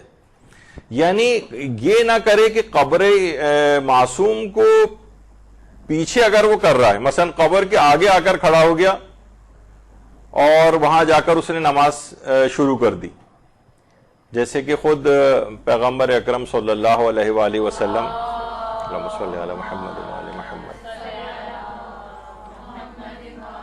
ان کی قبر سے ذرا سا آگے والا حصہ بھی مسجد کے اندر جو ہے وہ آگے ہے، اور اس میں پیش امام حضرات بھی اکثر وہاں پہ کھڑے ہو کر نماز پڑھاتے ہیں اور پیچھے لوگ بھی وہاں پہ نماز پڑھنے لگتے ہیں. تو خیر وہ اگر وہ بالکل سامنے نہیں ہے قبر کے اور دائیں بائیں ہٹ کر ہے، لیکن پھر بھی یہ پیغمبر سے آگے بڑھنے کے لحاظ سے ایک چیز ہو جاتی ہے. تو اس طرح سے نہ کرے کہ اگر قبر معصوم کو اس نے پیچھے کر کے نماز پڑھی، اچھا اس میں ضروری نہیں صرف نماز زیارت، کوئی بھی نماز اگر وہ پڑھ رہا ہے تو اس کو اگر عرف میں توہین معصوم سمجھا جا رہا ہے تو پھر یہ کام جائز نہیں ہوگا. اچھا یہ ہوا تھا 13ویں صدی ہجری میں، ایک فرقہ، ایک گمراہ فرقہ ہے، فرقہ شیخیہ. اس نے قبر یا حرم ائمہ کو قبلہ بنا کر نمازیں شروع کر دی. یعنی قبلہ اور نمازی کے درمیان میں قبر کی طرف رخ کر کے جو ہے وہ نماز پڑھنی شروع کر دی تھی. یعنی قبلہ تو اپنی جگہ پہ ہے، قبلہ رخ پڑھ رہے ہیں، لیکن درمیان میں قبر معصوم ہے اور پھر اس کے پیچھے کھڑے ہو رہے ہیں. تو بہرحال اس سے شیعوں پر اس لحاظ سے ایک شرک وغیرہ اور اس طرح کے بہت سارے الزامات بھی لگے، لیکن جو صحیح العقیدہ شیعہ تھے تو وہ یہی نظریہ اس کے اندر ہے کہ سرہانے پڑھی جائے، لیکن یہ نہیں کہ آپ قبر کو قبلہ قرار دے دیں. یہ والا طریقہ صحیح نہیں ہے. تو بہرحال سب سے بیسٹ جگہ نماز زیارت پڑھنے کی وہ ہے سرہانہ معصوم کی قبر کے. اچھا اب ایک یہ، اچھا قبر امام کے قریب نماز حاجت پڑھنے کا بھی بہت ثواب ہے. ابن قولوی نے امام محمد باقر علیہ السلام سے روایت نقل کی کامل الزیارت میں، اللہم صلی علی محمد وآل محمد. اس قدر امام کی قبر کے قریب تاکید ہے کہ امام نے فرمایا کہ آپ نے ایک شخص سے فرمایا کہ اے فلاں، جب تمہیں کوئی حاجت درپیش ہو تو امام حسین کی قبر شریف کے نزدیک جا کر 4 رکعت نماز پڑھو، 2 رکعت کر کے پڑھی جاتی ہے، اور پھر اپنی حاجت کو طلب کرو، کیونکہ وہاں فریضہ نماز کا پڑھنا حج کے برابر اور نافلہ نماز کا پڑھنا عمرے کے برابر ہے. سرہانے، اچھا کوئی بھی جہاں کہیں بھی 4 رکعت، 8 رکعت، 20 رکعت اس طرح سے نمازوں کا تذکرہ آتا ہے تو یہ بات یاد رکھیے کہ وہاں ہر جگہ لوگ یہی سوچتے ہیں کہ شاید ایک تشہد و سلام کے ساتھ ساری نمازیں پڑھنی ہیں، 20 رکعت، 4 رکعت نہیں. ہمیشہ جب بھی نماز مستحب کی بات ہوگی تو سوائے ایک دفعہ، میں نے پہلے بھی کئی دفعہ شاید آ چکا ہے ذکر، نماز اعرابی ہے وہ 4 رکعتی نماز ہے، وہ استثناء ہے. اسی طریقے سے نماز وتر ہے وہ 1 رکعت ہے، یا 3 رکعت بھی ہوتی ہے. نماز شفع اور وتر کو ملا کے پڑھا جا سکتا ہے یا غفیلہ کے ساتھ ملا کر پڑھا جا سکتا ہے، تو وہ استثناءات ہیں. جیسے میں نے کہا کہ قانون ہمیشہ ایک ہوتا ہے، پھر چند ایکسیپشنز ہوتی. کوئی شخص گھر سے باہر نہیں نکلے گا کرفیو میں، لیکن قانون نافذ کرنے والے ادارے مستثنیٰ ہیں. کوئی بھی لاک ڈاؤن میں باہر نہیں نکلے گا، لیکن فلاں لوگ نکل سکتے ہیں. یہ ایکسیپشنز ہیں، یہ ہر قانون میں ہوتے ہیں. کوئی قانون ایسا نہیں ہے، کوئی عموم ایسا نہیں ہے جو تخصیص خوردہ نہ ہو، کوئی لا ایسا نہیں ہے جس میں کوئی ایکسیپشن نہ ہو. تو اسی طریقے سے یہ اس میں بھی یہ ہے کہ امام نے فرمایا کہ 4 رکعتی نماز اس طرح سے پڑھو جا کر، اور قبر امام حسین کے قریب جا کر اس نماز کو پڑھو. اس کی تاکید آئی ہے. اچھا اس میں بھی آپ دیکھیں کہ اس سرہانے کے معنی یہ ہیں کہ جس طریقے سے وہ لیفٹ سائڈ پر قبر مبارک ہے تو اس طرف ہو کے، یعنی ان کے سرہانے، لیکن قبلہ رخ ہو کے اس طرح سے نماز پڑھی جائے. یہ بیسٹ طریقہ کار ہے اس کا. اچھا اسی طرح سے چھٹے امام سے دریافت کیا گیا کہ جو شخص قبر حسین کے پاس نماز پڑھے اسے کتنا اجر و ثواب ملے گا. امام نے فرمایا جس نے ان کے پاس 2 رکعت نماز عطا کی، وہ اللہ سے جس چیز کا بھی سوال کرے گا وہ اسے عطا ہو جائے گی. جو چیز جا کر مانگے، اگر قبر امام کے پاس جا کر اس نے 2 رکعت نماز پڑھی یا اس کے بعد دعا کی تو اس کو جو چیز مانگے وہ ضرور اس کو عطا کر دی جائے گی. تو اس لحاظ سے قبر امام کے پاس جا کر اس کا ثواب ہے، خاص طور پہ سرانے والی جگہ. یہ تو وہی والی چیز آ گئی. اچھا، اب ایک سوال اور اس میں یہ آتا ہے کہ نماز زیارت سے پہلے پڑھی جائے یا بعد میں پڑھی جائے؟ یہ ایک بڑا ایک اہم سوال. نماز زیارت سے پہلے پڑھی جائے یا بعد میں پڑھی جائے؟ تو دیکھیے یہ بات اس کے اندر ہے کہ پہلے بھی پڑھی جا سکتی ہے اور بعد میں بھی پڑھی جا سکتی ہے. پہلے بھی پڑھی جا سکتی ہے اور بعد میں بھی پڑھی جا سکتی ہے. البتہ اس میں آیت اللہ وحید خراسانی نے ایک بات کہی ہے، وہ یہ ہے کہ فرماتے ہیں کہ بعض زیارات میں پہلے نماز زیارت پڑھنے کو حکم ہے پھر زیارت کرنے کا، اور بعض میں پہلے زیارت کا حکم ہے، نماز زیارت بعد میں پڑھی جائے. تو بہرحال کسی بھی طور پر پڑھ سکتے ہیں، پہلے بھی پڑھ سکتے ہیں، بعد میں بھی پڑھ سکتے ہیں، اور چاہیں تو نماز زیارت کو چھوڑا بھی جا سکتا ہے. لوگ بہت سوال کرتے ہیں کہ اگر نماز زیارت کیا پڑھنی ضروری ہے؟ ہم نے صرف زیارت پڑھ لی، صرف زیارت عاشورہ پڑھ لی، تو کیا نماز پڑھنا ضروری ہے؟ تو اس کا جواب ہے کہ ضروری نہیں، لیکن بہتر ہے کہ پڑھی جائے. اور آیت اللہ وحید خراسانی فرماتے ہیں کہ اور زیادہ بہتر یہ ہے کہ زیارت پڑھنے سے پہلے بھی نماز زیارت پڑھ لی جائے اور اس کے بعد بھی پڑھ لی جائے. اولا اور بہتر یہ ہے. ضروری تو کوئی بھی نہیں کہتا ہے، لیکن بہتر اس کو سمجھا گیا ہے. اور بعض فقہا فرماتے ہیں کہ اگر دور سے زیارت پڑھ رہے ہوں تو پہلے نماز زیارت پڑھیں اور زیارت اس کے بعد پڑھیں، اور اگر قریب سے قبر کے قریب سے پڑھ رہے ہوں تو پہلے زیارت کر لیں، تو پہلے زیارت پھر نماز زیارت. یعنی یہ ایک تھوڑا سا فرق بعض فقہا نے کہا ہے، لیکن بہرحال مختصر یہ کہ پہلے بھی پڑھ سکتے ہیں، بعد میں بھی پڑھ سکتے ہیں اور چھوڑ بھی سکتے ہیں. اب آپ کے اوپر ہے کہ جس طرح سے چاہیں اس پہ عمل کر سکتے ہیں. اچھا، کیا دور سے نماز زیارت پڑھنے کا بھی حکم ہے؟ تو دیکھیے بعض روایات میں یہ ہے، اس سے پہلے جو آپ نے سنی تھی کہ اگر کوئی شخص وہاں نہ پہنچ سکے، ہم نے جو 2 روایتیں آپ کی خدمت میں پیش کی تھی تو اس میں بھی ہم نے کہا تھا کہ نہیں، اس طرح سے زیارت پڑھو اور 2 رکعت نماز پڑھنے کا اس میں حکم تھا. تو بہرحال دور سے بھی زیارت کی نماز جو ہے وہ پڑھی جا سکتی ہے. اچھا، اب آیت اللہ سیستانی سوال پوچھا گیا اگر معصومین میں سے کسی کی زیارت دور سے کی جائے تو کیا اس صورت میں بھی نماز زیارت پڑھنی مستحب ہے؟ تو انہوں نے جواب دیا رجائے مطلوبیت کی نیت سے مستحب ہے. یعنی جو اس کی روایات ہیں وہ اتنی ثابت نہیں ہیں کہ اس کے لیے مستحب ہونے کا فتویٰ دیا جا سکے.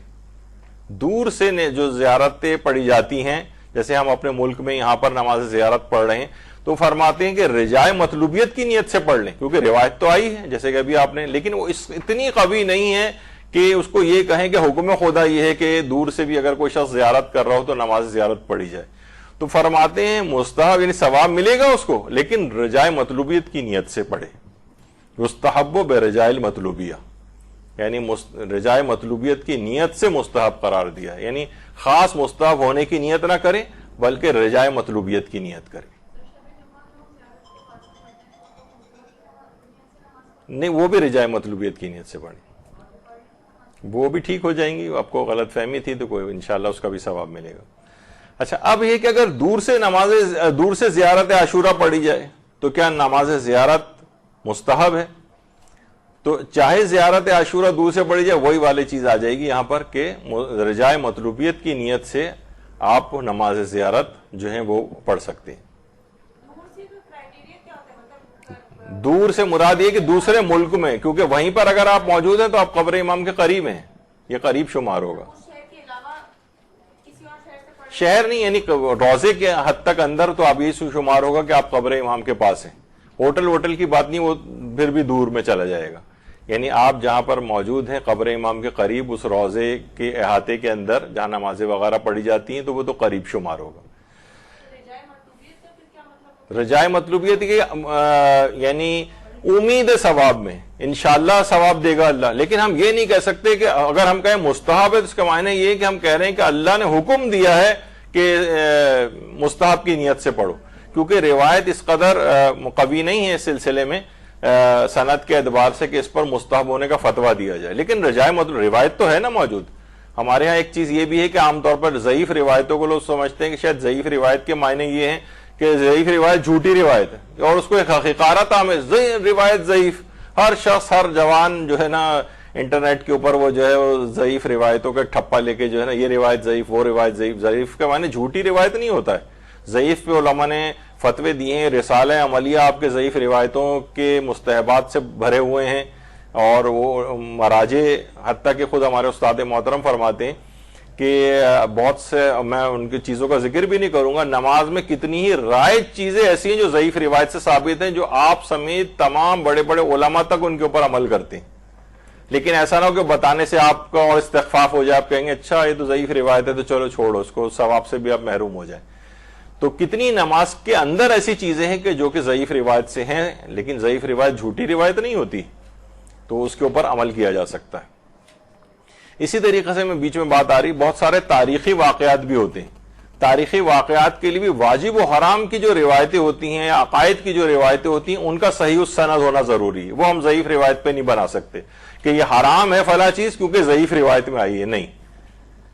یا کوئی چیز واجب ہے بلکہ مستحبات اور مکروہات کے اندر بھی مستند روایت کو آغا سیستانی آیت اللہ خوئی وغیرہ اس میں ذرا سختی کے قائل ہیں. جب بھی وہ رجائے مطلوبیات یا احتیاط مستحب وغیرہ کی چیزیں کی اصطلاحات بہت آتی ہیں, جہاں بھی سمجھ جائیں جہاں مجتہد کہہ رہا ہے احتیاط مستحب ہے یا اس کام کو رجائے مطلوبیت کی نیت سے کیا جائے, اس کا مطلب ہے کہ اس سلسلے میں مستند اور معتبر روایت موجود نہیں. روایت موجود ہے لیکن اتنا ثابت نہیں ہے کہ اس پہ فتویٰ دیا جا سکے مستحب ہونے کا.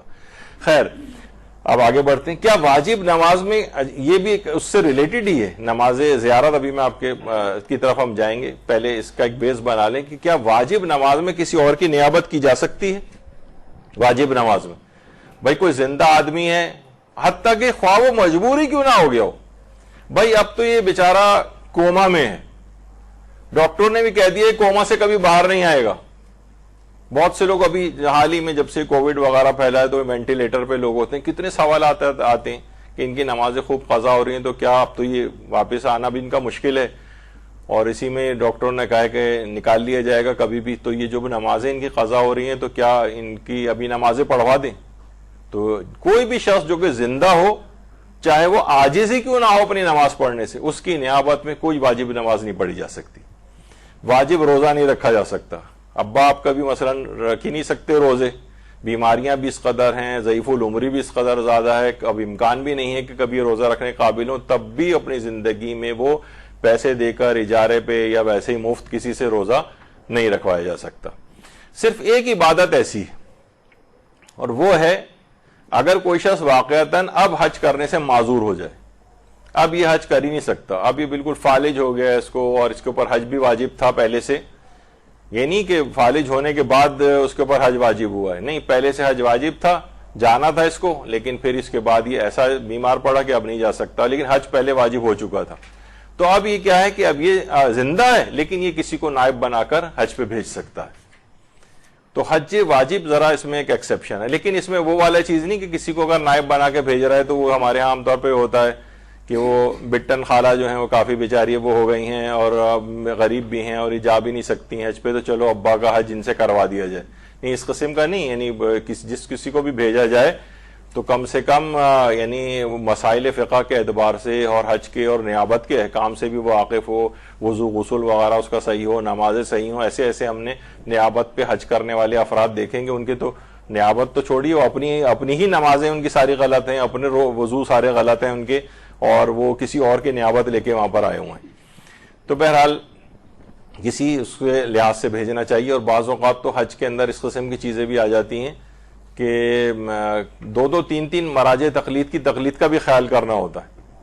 مثلا ہم جو حج پہ نیابت پہ آیا ہوا ہے وہ کسی اور مجتہد کی تقلید میں ہے, جس نے بھیجا ہے وہ کسی اور کی تقلید میں ہے, اور مرحوم کسی اور کی تقلید میں تھے, یا جو مرحوم کسی کی تقلید ہی نہیں کرتے تھے. تو بعض اوقات دو اس طرح سے عمل کرنا ہوتا ہے کسی بھی مرجع کی خلاف ورزی نہ ہو کچھ مسائل کے اندر, یعنی اس طرح کی صورتحال بھی ہو جاتی ہے. تو جو نائب ہے وہ اتنے سارے لوگوں کے مسائل سے بھی واقف ہونا چاہیے. تو تفصیلات اس کی اپنی جگہ کے اوپر آتی ہیں بہرحال. تو زندہ کی طرف سے واجب حج میں نیابت ہو سکتی ہے. اچھا کیا مستحب نماز میں کسی مردہ کی نیابت میں پڑھی جا سکتی ہے؟ جواب ہے کہ جی ہاں، مستحب نماز مردہ کی نیابت میں پڑھی جا سکتی. تو مثلا اگر کوئی شخص زیارت اپنے مرحوم والدین کی طرف سے کر رہا ہے یا مرحوم رشتہ داروں کی طرف سے کر رہا ہے اور ان کی نیابت میں زیارت اس نے پڑھی ہے، تو اس کی نماز زیارت کی نیابت بھی ہو سکتی. یعنی مستحب نماز میں کسی مردہ کی نیابت میں بھی پڑھی جا سکتی ہے، تو نماز زیارت بھی پڑھی جا سکتی. یعنی انسان پہلے سے نیت کر لے کہ میں یہ جو نماز ہے یہ میں فلاں فلاں کی نیابت کے اندر پڑھ رہا ہوں. جی جی بالکل، ابھی میں اسی پہ آ رہا ہوں.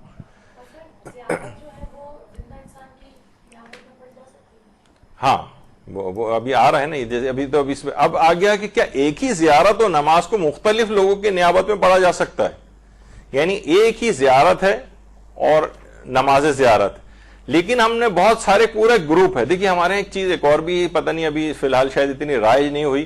لوگ کہتے ہیں میرے پاس اتنے پیسے ہوں گے تو میں زیارت کے لیے جاؤں گا. بعض اوقات یہ بھی ہو سکتا ہے کہ بہت سارے افراد مل کے زیارت کے پیسے ایک پول بنا لیں، جمع کریں اور کسی ایک شخص کو اپنے نیابت میں زیارت پہ بھیج دیں. اب یہ کیا ہوگا، یہ سب لوگوں کی طرف سے نائب بن کر آیا ہے.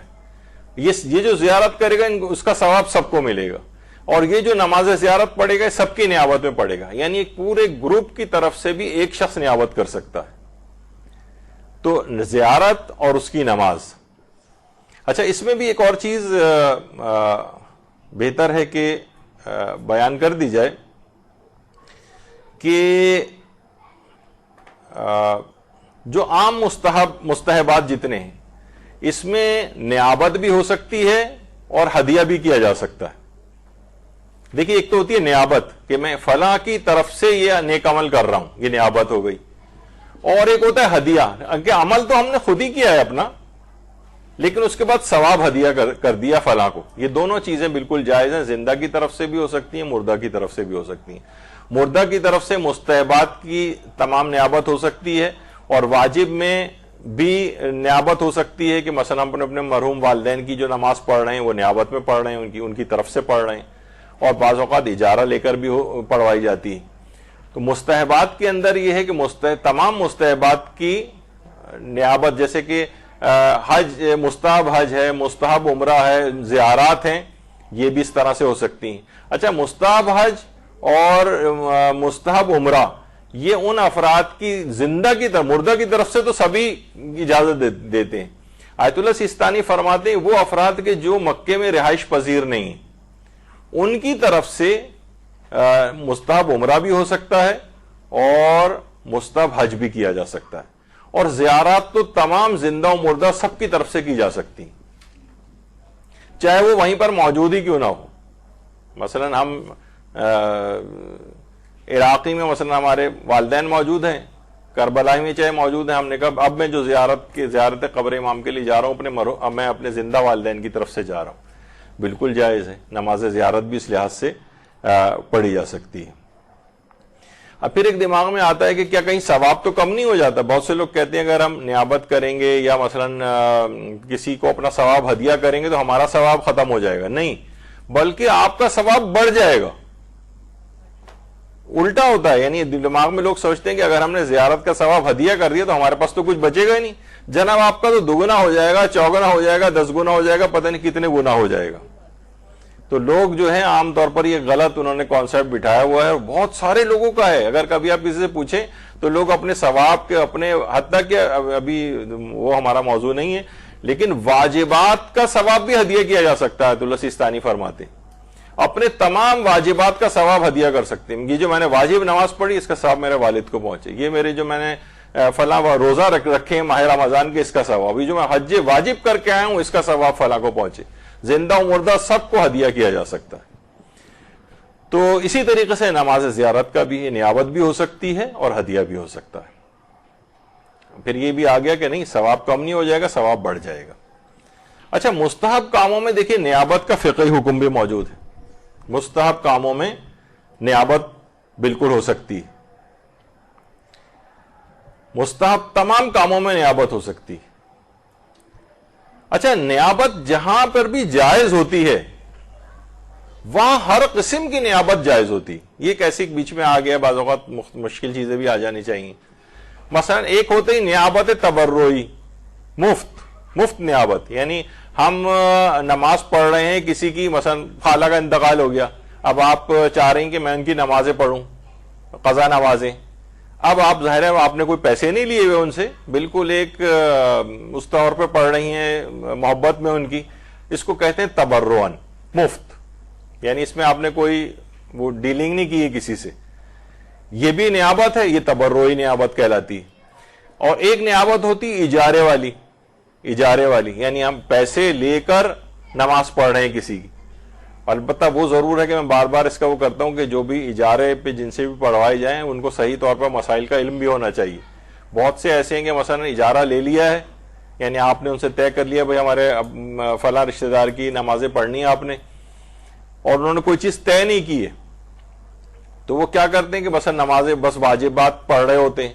کہ اگر کوئی چیز طے نہ کی جائے تو جتنے مستحبات رائج ہیں عام طور پہ جو پڑھے جاتے ہیں وہ سب ان کو اپنی نمازوں میں پڑھنا پڑیں گے جس نے اجارہ لیا ہے. یعنی اذان و اقامت بھی دینے پڑ سکتی ہے اس کو, جتنے مستحبات اور ہیں. تو عام طور پر جو اجارہ لے رہا ہے اور اسے فاسٹ نمازیں پڑھنی ہیں مثلا, تو وہ پھر جس سے اجارہ لیا اس سے طے کرے کہ بھائی میں صرف واجبات پہ اکتفا کروں گا, مستحبات نہیں پڑھوں گا.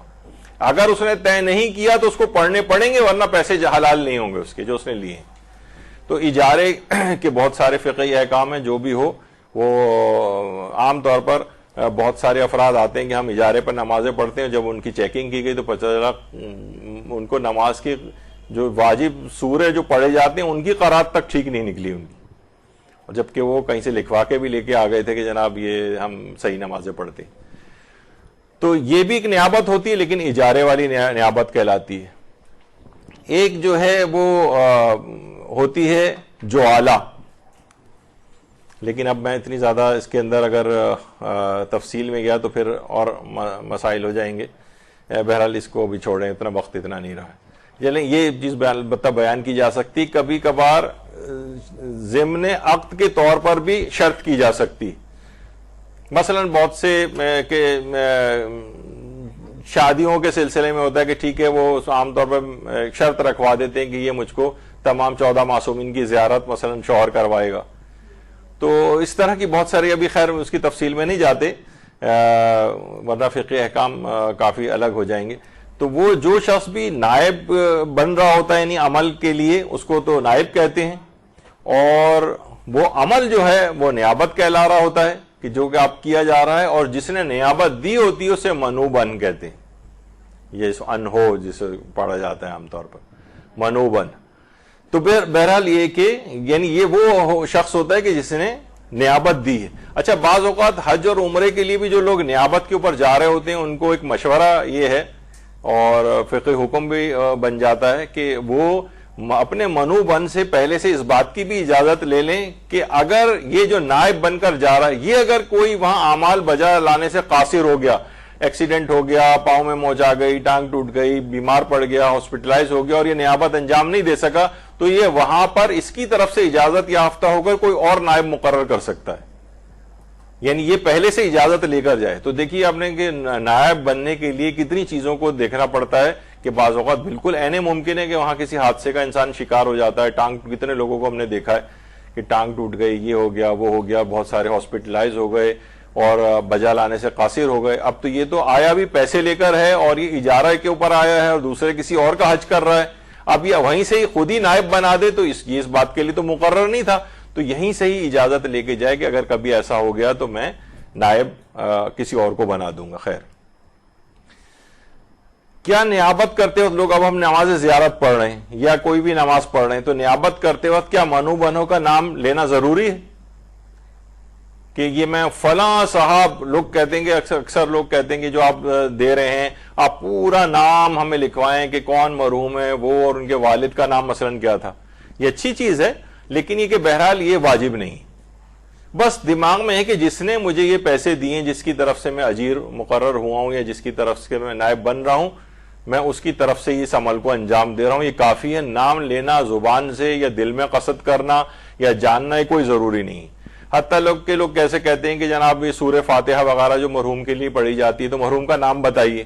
وہ سوچتے ہیں اگر نام نہیں بتائیں گے, صرف ہمیں یہ تو پتا ہے کہ یہ جو فلاں صاحب کہہ رہے ہیں ان کے اپنے والد کا انتقال ہوا, انہوں نے ہم سے ریکویسٹ کی سورہ فاتحہ پڑھنے کی, تو اس میں نام کی بھی اہمیت نہیں, بس دماغ میں اجمالاً کافی ہے کہ ان کے والد یا فلاں کے چچا یا ہمارے پردادا مثلا, چاہے ان کا نام بھی ہمیں پتہ نہ ہو, اتنا کافی ہے, ان تک ثواب پہنچ جائے گا. البتہ کہا جاتا ہے, علماء یہ کہتے ہیں کہ صرف والدین کی حد تک نام لینا یہ اس کو شمار کیا گیا ہے. یعنی انسان اگر اپنے والد کی, یہ بھی کہہ سکتا ہے اس کا ثواب میرے والد کو پہنچے, لیکن آپ اس میں کہنا بہتر ہے کہ آپ ان کا نام لیں. والدین کی حد تک ہے یہ چیز خالی, لیکن اور جو رشتہ دار یا جو اور افراد ہیں اس میں نام لینا ضروری نہیں. اسی طریقے سے اگر ہم زیارت یا نماز زیارت پڑھ رہے ہیں تو جس نے ہمیں نائب بنا کر بھیجا اس میں نام لینا ضروری نہیں ہے اس کا. اچھا, زیارت کے لیے نائب بنانے کے بجائے کیا یعنی کیا چیز بہتر ہے, ہم نائب بنا کے بھیج دیں خود جائیں؟ آیت اللہ شیخ جعفر شستری خصائص حسینیہ میں فرماتے ہیں کہ راوی نقل کرتا ہے کہ میں نے امام جعفر صادق علیہ السلام سے پوچھا, اللہم صلی علی محمد وعلی محمد, کہ اگر ان میں سے کوئی کسی شخص کو زیارت کے لیے بھیجے تو کیا اس کا اجر پائے گا؟ آپ نے فرمایا ہاں اجر پائے گا, لیکن اگر وہ بذات خود زیارت کے لیے جائے تو زیادہ بہتر ہے اور خدا کے نزدیک اس کا ثواب زیادہ ہے. بہت سے لوگ کہتے ہیں ہمارے پاس اتنا ٹائم نہیں ہے, بہت کاروباری مصروفیات ہیں یا اور مصروفیات ہیں, تو چلو ہم نائب بنا کے بھیج رہے ہیں. وہ نائب بنا کے بھیج سکتے ہیں, ثواب بھی ملے گا, لیکن زیادہ ثواب خود جانے میں ہے. خود امام نے فرمایا کہ بہتر یہ ہے کہ خود جائے, اللہ کے نزدیک اس کا ثواب بھی زیادہ ہے. کیا زیارت عاشورہ کو قسطوں میں پڑھا جا سکتا ہے؟ قسطوں میں, قسط وار, یعنی مثلا یہ کہ ہمیں ایک ساتھ زیارت عاشورہ پڑھنے میں بہت ٹائم لگ رہا ہے, ہمارے پاس اتنا وقت نہیں ہے, تو کچھ حصہ ہم اس کا ابھی پڑھ لیں, پھر وقفہ دے دیں 1 گھنٹے کا, پھر پڑھ لیں, اور پھر اس کے بعد اس طرح سے. تو اس کا جواب ہے کہ جی ہاں, زیارت عاشورہ کو قسطوں کے اندر کوئی یہ حکم نہیں کہ ایک ہی نشست میں اس کو پڑھا جائے. جیسے کہ بعض اوقات ہماری پوسٹ آتی ہیں کہ جناب 100 مرتبہ آیت الکرسی پڑھی جائے, تو لوگ عام طور پر سوال پوچھتے ہیں کہ کیا 100 کو ایک ہی نشست میں پڑھیں؟ نہیں, ایک نشست میں پڑھنا ضروری نہیں, متعدد نشستوں میں پڑھ سکتے ہیں. البتہ یہ بھی نہ ہو کہ ایک لائن آج پڑھ رہے ہیں, ایک لائن پرسوں پڑھ رہے ہیں, پھر ترسوں پڑھ رہے ہیں, یہ تو ایک عجیب مذاق ہو جائے گا.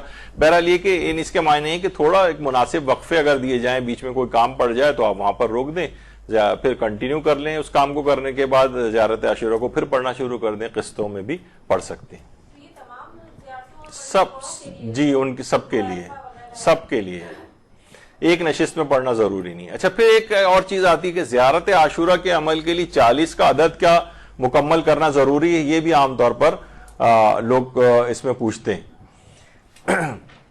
تو اس میں یہ بات یاد رکھ لیں کہ بہرحال 40 کا عدد الگ سے کوئی روایت میں تو نہیں آیا ہے کہ زیارت عاشورہ کو 40 کا عدد اس کا جو ہے مکمل کیا جائے, لیکن ابھی تفصیل بتاتے ہیں. تو بہرحال 40 کا عدد الگ سے روایتوں میں نہیں. اچھا, کیا یہ کر سکتے ہیں کہ لیکن مجرب تو ہے, تجربہ شدہ ہے کہ بہت زیادہ فائدے ہوتے ہیں 40 زیارت عاشورہ کے, تو کیا یہ 40 زیارت عاشورہ کو 40 دنوں کے بجائے ہم یہ کر سکتے ہیں کم دنوں میں 40 کا عدد پورا کر لیں؟ روزانہ 10 زیارت عاشورہ پڑھیں, 4 دن میں ختم کر لیں, یا 4 زیارت عاشورہ روز پڑھیں, 10 دن میں مکمل کر لیں, تو 40 کا عدد تو ہو گیا. یا یہ کہ یہی ضروری ہے کہ ہر روز الگ الگ کرتے ہوئے 40 دن مکمل کریں؟ تو بہرحال یہ کہ کوئی شرعی طور پر تو نہیں ہے, تو یہ پہلے بھی مکمل کر سکتے ہیں اور کم دنوں میں بھی عدد مکمل ہو سکتا ہے. لیکن اگر کوئی خاص ایسا عمل ہے جس میں 40 دنوں ہی کی شرط لگائی گئی ہو تو پھر ظاہر ہے کہ اس کے مطابق ہی عمل کیا جائے. لیکن اصلاً شریعت میں ایسا کچھ نہیں ہے کہ 40 دنوں پر ہی وہ محیط ہو, آپ کم تر دنوں میں بھی اس عدد کو مکمل کر سکتے ہیں. جی,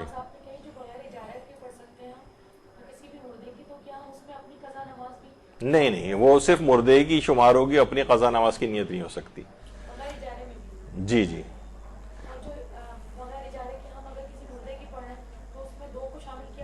نہیں, وہ بھی ایک ہی پڑھی جائے. مثلا یہ نہیں کر سکتے کہ یہ قضا نماز جو ہم پڑھ رہے ہیں ابا کی بھی پڑھ رہے ہیں, اماں مرحومہ کی بھی پڑھ رہے ہیں, نہیں, یہ نہیں ہو سکتا.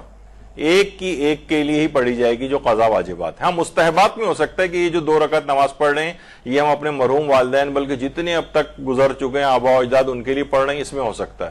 لیکن یہ جو واجب قضا نمازیں ہیں یا واجب قضا روزے ہیں ان میں نہیں ہو سکتا، یہ ایک کے بدلے ایک ہی ہوں گے. خیر ابھی آگے چلتے ہیں. کیا 40 دن زیارت عاشورہ کے عمل کے لیے کوئی نص موجود ہے؟ تو جواب یہ ہے کہ نص تو موجود نہیں. نص کہتے ہیں واضح حدیث یا قرآنی آیت کو. لیکن بہرحال یہ کہ عرفاء کی بڑی تاکیدات ہیں اور بڑے تجربات ہیں 40 کے عدد میں، بہت تاکیدات ہیں. مثلا محدث نوری میرزا نوری کے نام سے جو مشہور ہے، یہ تو فرماتے تھے کہ بہت تجربے شدہ بات ہے یہ کہ مداومت اگر کوئی کرے، جیسے 40 کے عدد پہ بھی مداومت کر لے، مداومت کے ویسے معنی مسلسل پڑھنا مسلسل پڑھنا. تو وہ فرماتے ہیں کہ حاجات کی قبولیت کے لیے، مقاصد کے حصول کے لیے اور دشمنوں سے حفاظت کے لیے اس کی کوئی نظیر موجود نہیں ہے. اس قدر مجرب ہے زیارت عاشورہ کا عمل کہ اگر کوئی شخص اسے مسلسل پڑھے سب حاجتیں پوری ہوتی جائیں گی، تمام مقاصد میں کامیابی ہوگی اور دشمنوں سے علی الخصوص حفاظت رہے گی. محدث نوری فرماتے تھے. اسی طریقے سے آیت اللہ عبداللہ ماموقانی اپنی اس میں میرۃ الکمال میں فرماتے ہیں 40 دن کو نماز زیارت عاشورہ پڑھنے کی انہوں نے بہت تاکید کی. کہہ رہے ہیں حاجات کی قبولیت کے لیے بہت ہی زیادہ مجرب ہے 40 کا عدد. ہم کہہ رہے تھے نا کہ اس میں کوئی نص تو موجود نہیں ہے، لیکن عرفاء کی بڑی تاکیدات ہیں کہ زیارت عاشورہ 40 دنوں تک پڑھی جائے. اسی طریقے سے یہ ان کی میرۃ الکمال ہے جس کے اندر انہوں نے بات لکھی کہ 40 کا عدد بڑی خصوصیت کا حامل ہے زیارت عاشورہ کے سلسلے میں. اسی طریقے سے آغا نستاکی نائینی ان کی کتاب ہے گوہر شب چراغ، اس میں بھی انہوں نے 40 کا عدد مکمل کرنے کو زیارت عاشورہ کی بڑی تاکید کی ہے. تو بہرحال اس لحاظ سے 40 کے عدد کو جو ہے وہ مکمل کیا جائے. یہ آیت اللہ نائینی وہ فقی نہیں ہے جو کہ آیت اللہ خوئی کے اساتذہ وغیرہ کے اندر سے گزرے ہیں. آیت اللہ نائینی وہ والے آیت اللہ نائینی نہیں بلکہ نستاکی نائینی دوسرے، یعنی یہ عملیات کے مشہور ہیں عالم. اچھا اس قدر یہ اس سلسلے میں یہ ہے بات کہ اس کی اس قدر حیرت انگیز فضائل ہیں زیارت عاشورہ کے کہ آیت اللہ مرزا ابو الفضل ثقفی تہرانی فرماتے تھے کہ زیارت عاشورہ حاجت روائی دنیاوی و اخروی کی برکات کے حوالے سے اس قدر حیرت انگیز خواص پر مشتمل ہے کہ جن کو شمار ہی نہیں کیا جا سکتا. واقعی کوئی اس کا تجربہ کر کے دیکھے تو زیارت عاشورہ کی اس لحاظ سے بڑی اس لحاظ سے تاکید آئی ہے. اور بہت سی روایات میں تو امام نے یہ تک فرمایا ہے کہ 2 رکعت نماز کے بعد پڑھے تو اس کا اس قدر ثواب ہے کہ 10 لاکھ گناہ اس کے معاف کیے جاتے ہیں اور بہشت میں 10 لاکھ درجات اس کے بلند کیے جاتے ہیں. اور اس شخص کی مانند امام حسین کی رکاب میں شہادت کے عظیم مقام پہ فائز ہوا ہو اور ان کے درجات میں شریک ہوگا اور ان کے تمام افراد کے ثواب میں شریک ہوگا جنہوں نے وقت شہادت امام حسین کی زیارت کی. تو یہ زیارت عاشورہ کی بہت زیادہ اس لحاظ سے فضیلت ہے. اور آیت اللہ شیخ جواد تبریزی فرماتے ہیں کہ زیارت عاشورہ کی فضیلت کے لیے بات بہت کافی ہے کہ ہمارے اتنے بڑے بڑے علماء ابن قولوہ اور شیخ طوسی اور مشہدی ابن مشہدی ابن طاؤس علامہ ہلی شہید اول یہ صدیوں سے زیارت عاشورہ کو نقل کرتے آ رہے ہیں. جی اس کو بھی بہتر ہے کہ اس کو بھی پڑھا جائے. اصل میں اردو میں صرف اردو پڑھنے کا ثواب ملے گا. عام طور پر یہ کہ جو روایات کے اندر آئی ہیں وہ چیزیں معصورہ ہیں اور ان کو عربی میں پڑھنے کا ثواب زیادہ ہے. علقمہ کو اگر اردو میں پڑھیں گے تو اردو پڑھنے کا ثواب ملے گا، دعائے علقمہ کا نہیں ملے گا. لیکن پڑھائی جا سکتی ہے بہرحال کیونکہ واجب بات والی تو کوئی چیز نہیں ہے. نہیں تو عربی میں پڑھیں اس کے بعد اردو میں پڑھ لیں. اچھا سید احمد رشتی ایک دفعہ سفر حج پر ایک مرتبہ فرماتے ہیں کہ امام زمانہ علیہ السلام سے زیارت اللہم صلی علی محمد وعلی محمد مشرف ہو تو امام زمانہ نے فرمایا کہ تم نافلہ کیوں نہیں پڑھتے ہو، یعنی نماز شب نافلہ نافلہ نافلہ 3 دفعہ کا. پھر کہا تم زیارت عاشورہ نے کیوں نہیں پڑھتے، یعنی کہا عاشورہ عاشورہ عاشورہ یعنی زیارت عاشورہ کیوں نہیں پڑھتے، اور تم جامعہ جامعہ جامعہ یعنی زیارت جامعہ کیوں نہیں پڑھتے. تو امام زمانہ علیہ السلام نے خاص طور پر الگ سے زیارت عاشورہ کو بھی اور زیارت جامعہ اور اس کے ساتھ نماز شب پڑھنے کی بھی بڑی تاکید کی. تو زیارت عاشورہ لوگ اس لحاظ سے ضرور پڑھی جائے. اور آیت اللہ شبیری زنجانی فرماتے ہیں کہ زیارت عاشورہ جو ہے وہ فرماتے ہیں کہ اس پہ تک ہمارے علماء امامیہ کا اجماع ہے اس کی سند پہ کہ سب کے سب اصل زیارت عاشورہ کو قطعی اور مسلم سمجھتے ہیں. تو بہرحال اور شیخ عباس قمی نے یہاں تک لکھا ہے کہ یہ زیارت عاشورہ اصل میں حدیث قدسی ہے جو خدا کی طرف سے جبریل کے توسط سے رسول اکرم پر نازل ہوئی. اس کو بہت سے علماء حدیث قدسی بھی سمجھتے ہیں. شیخ عباس قمی نے لکھا ہے منتہی الاعمال میں. اچھا، ہر مرتبہ ایک سوال یہ پوچھا جاتا ہے کیا ہر مرتبہ زیارت عاشورہ میں 100 لعن اور 100 سلام پڑھنا ضروری ہے؟ تو بہت مشکل ہو جاتا ہے ہمارے لیے. تو دیکھیے اس میں 2 یا 3 لائنوں کی عبارت 100 مرتبہ پڑھنا مشکل ہے. تو بہت سے لوگ ایک دفعہ پڑھ لیتے ہیں یا 10 مرتبہ پڑھ لیتے ہیں. تو حوزہ علمیہ کے ایک استاد ہیں، استاد احمد عابدی، انہوں نے اس میں بات بتائی ہے کہ ضروری نہیں کہ 100 دفعہ ان جملوں کو پڑھا جائے، بلکہ اللہم العنہم جمیعا 100 بار پڑھ لے. طویل لعن پڑھنے کے بجائے بس صرف یہ کہ 100 مرتبہ یہ پڑھ لے اللہم العنہم جمیعا. اور بہرحال اتنا وقت کسی کے پاس نہیں ہے تو چلے 10 مرتبہ ہی پڑھ لے یعنی اس کے طور پر. اور طویل اگر سلام نہیں پڑھ سک رہا ہے تو کم سے کم اتنا ضرور پڑھے السلام علی الحسین وعلی علی ابن الحسین وعلی اولاد الحسین وعلی اصحاب الحسین، یہ 100 دفعہ پڑھے. تو اس طرح سے اختصار اس میں ہو سکتا ہے. لیکن اگر کوئی بالکل ہی پڑھنے سے عاجز ہو واقعتاً تو ٹھیک ہے، پھر وہ 10 دفعہ یا 1 دفعہ بھی اکتفا کر سکتا ہے. مجبوری میں تو پھر آپ کو پتا ہے کہ کوئی واجبات والا مسئلہ تو یہ ہے نہیں. البتہ یہ ضرور ہے کہ اکثر لوگ وہاں جا کر بھی یعنی کربلا میں جا کر بھی یہ سوال کرتے ہیں. تو ایک دفعہ علامہ طالب جوہری مرحوم قبلہ ان کے فرزند ارجمند امجد جوہری صاحب وہاں پر نجف اشرف میں ایک دفعہ خطاب کر رہے تھے. تو بعد میں لوگوں نے ان سے یہی سوال کیے کہ یہاں 100 لعن 100 سلام پڑھنا ضروری ہے. تو انہوں نے بڑا اچھا جملہ کہا کہ یہاں آ کر بھی آپ 100 لعن اور 100 سلام نہیں پڑھیں گے تو پھر اور کہاں پڑھیں گے؟ تو آدمی بعض اوقات ہر وقت اختصار کے چکر میں رہتا ہے تو بڑا مسئلہ ہو جاتا ہے. اچھا، اس میں لعن جو آئی ہے بہت سے لوگ کہتے ہیں کہ یہ بھی بڑا ایک بحث ہے کہ یہ جو اس میں لعن آئی ہے یہ پڑھنی چاہیے یا نہیں پڑھنی چاہیے. بہرحال جو دشمنان اہل بیت ہیں ان پر جو لعن ہے یہ آیت اللہ سیستانی نے اپنے فتوے میں مستحب قرار دی ہے. خالی اس زیارت میں نہیں، ویسے ہی دشمنان اہل بیت پر لعن کرنا یہ مستحب ہے. اور بلکہ ان سے ایک سوال پوچھا گیا ہے کہ افضل کیا چیز ہے، محمد و آل محمد علیہ السلام پہ درود پڑھنا زیادہ افضل ہے یا دشمنان اہل بیت پر لعن کرنا زیادہ افضل ہے؟ تو انہوں نے فرمایا کہ بہتر یہی ہے، افضل یہی ہے کہ دونوں لعن اور صلوات کو جمع کریں اور اس طرح سے پڑھیں اللہم صلی علی محمد وآل محمد والعنہم والعن آداءہم. یعنی اس طرح سے اگر پڑھیں تو آپ نے دونوں کو جمع کر لیا. اور پھر اس کے بعد حدیث امام صادق بھی لکھی ہے کہ امام مسجد میں داخل ہوئے، دیکھا کہ وہاں 2 گروہ بیٹھے ہوئے ہیں، ایک درود بھیج رہا ہے محمد و آل محمد پر اور دوسرے لوگ لعن کر رہے ہیں دشمنان اہل بیت پر. تو امام علیہ السلام نے دوسرے گروہ میں ان کے پاس جا کر بیٹھ گئے. یہ حدیث لکھی ہے باقاعدہ اپنے فتوے میں. تو بہرحال اس لحاظ سے لیکن یہ کہ دونوں چیزوں کو بہتر جمع کیا جائے. اس میں یہ کوئی آپس میں تقابل کرنا ضروری نہیں ہے کہ لعن افضل ہے کہ سلام افضل ہے. بہرحال آیت اللہ بہجت وغیرہ وہ لعن کو افضل سمجھتے تھے. کچھ اور علماء کا بھی یہ نظریہ ہے، کچھ علماء کہتے ہیں نہیں درود افضل ہے. اور آیت اللہ سیستانی فرماتے ہیں کہ جمع کریں تو اور زیادہ بہتر ہے کہ دونوں چیزوں کو آپس میں جمع کر لیا جائے تاکہ دونوں حدیثوں پر عمل ہو جائے. اللہم صلی علی محمد وآل محمد.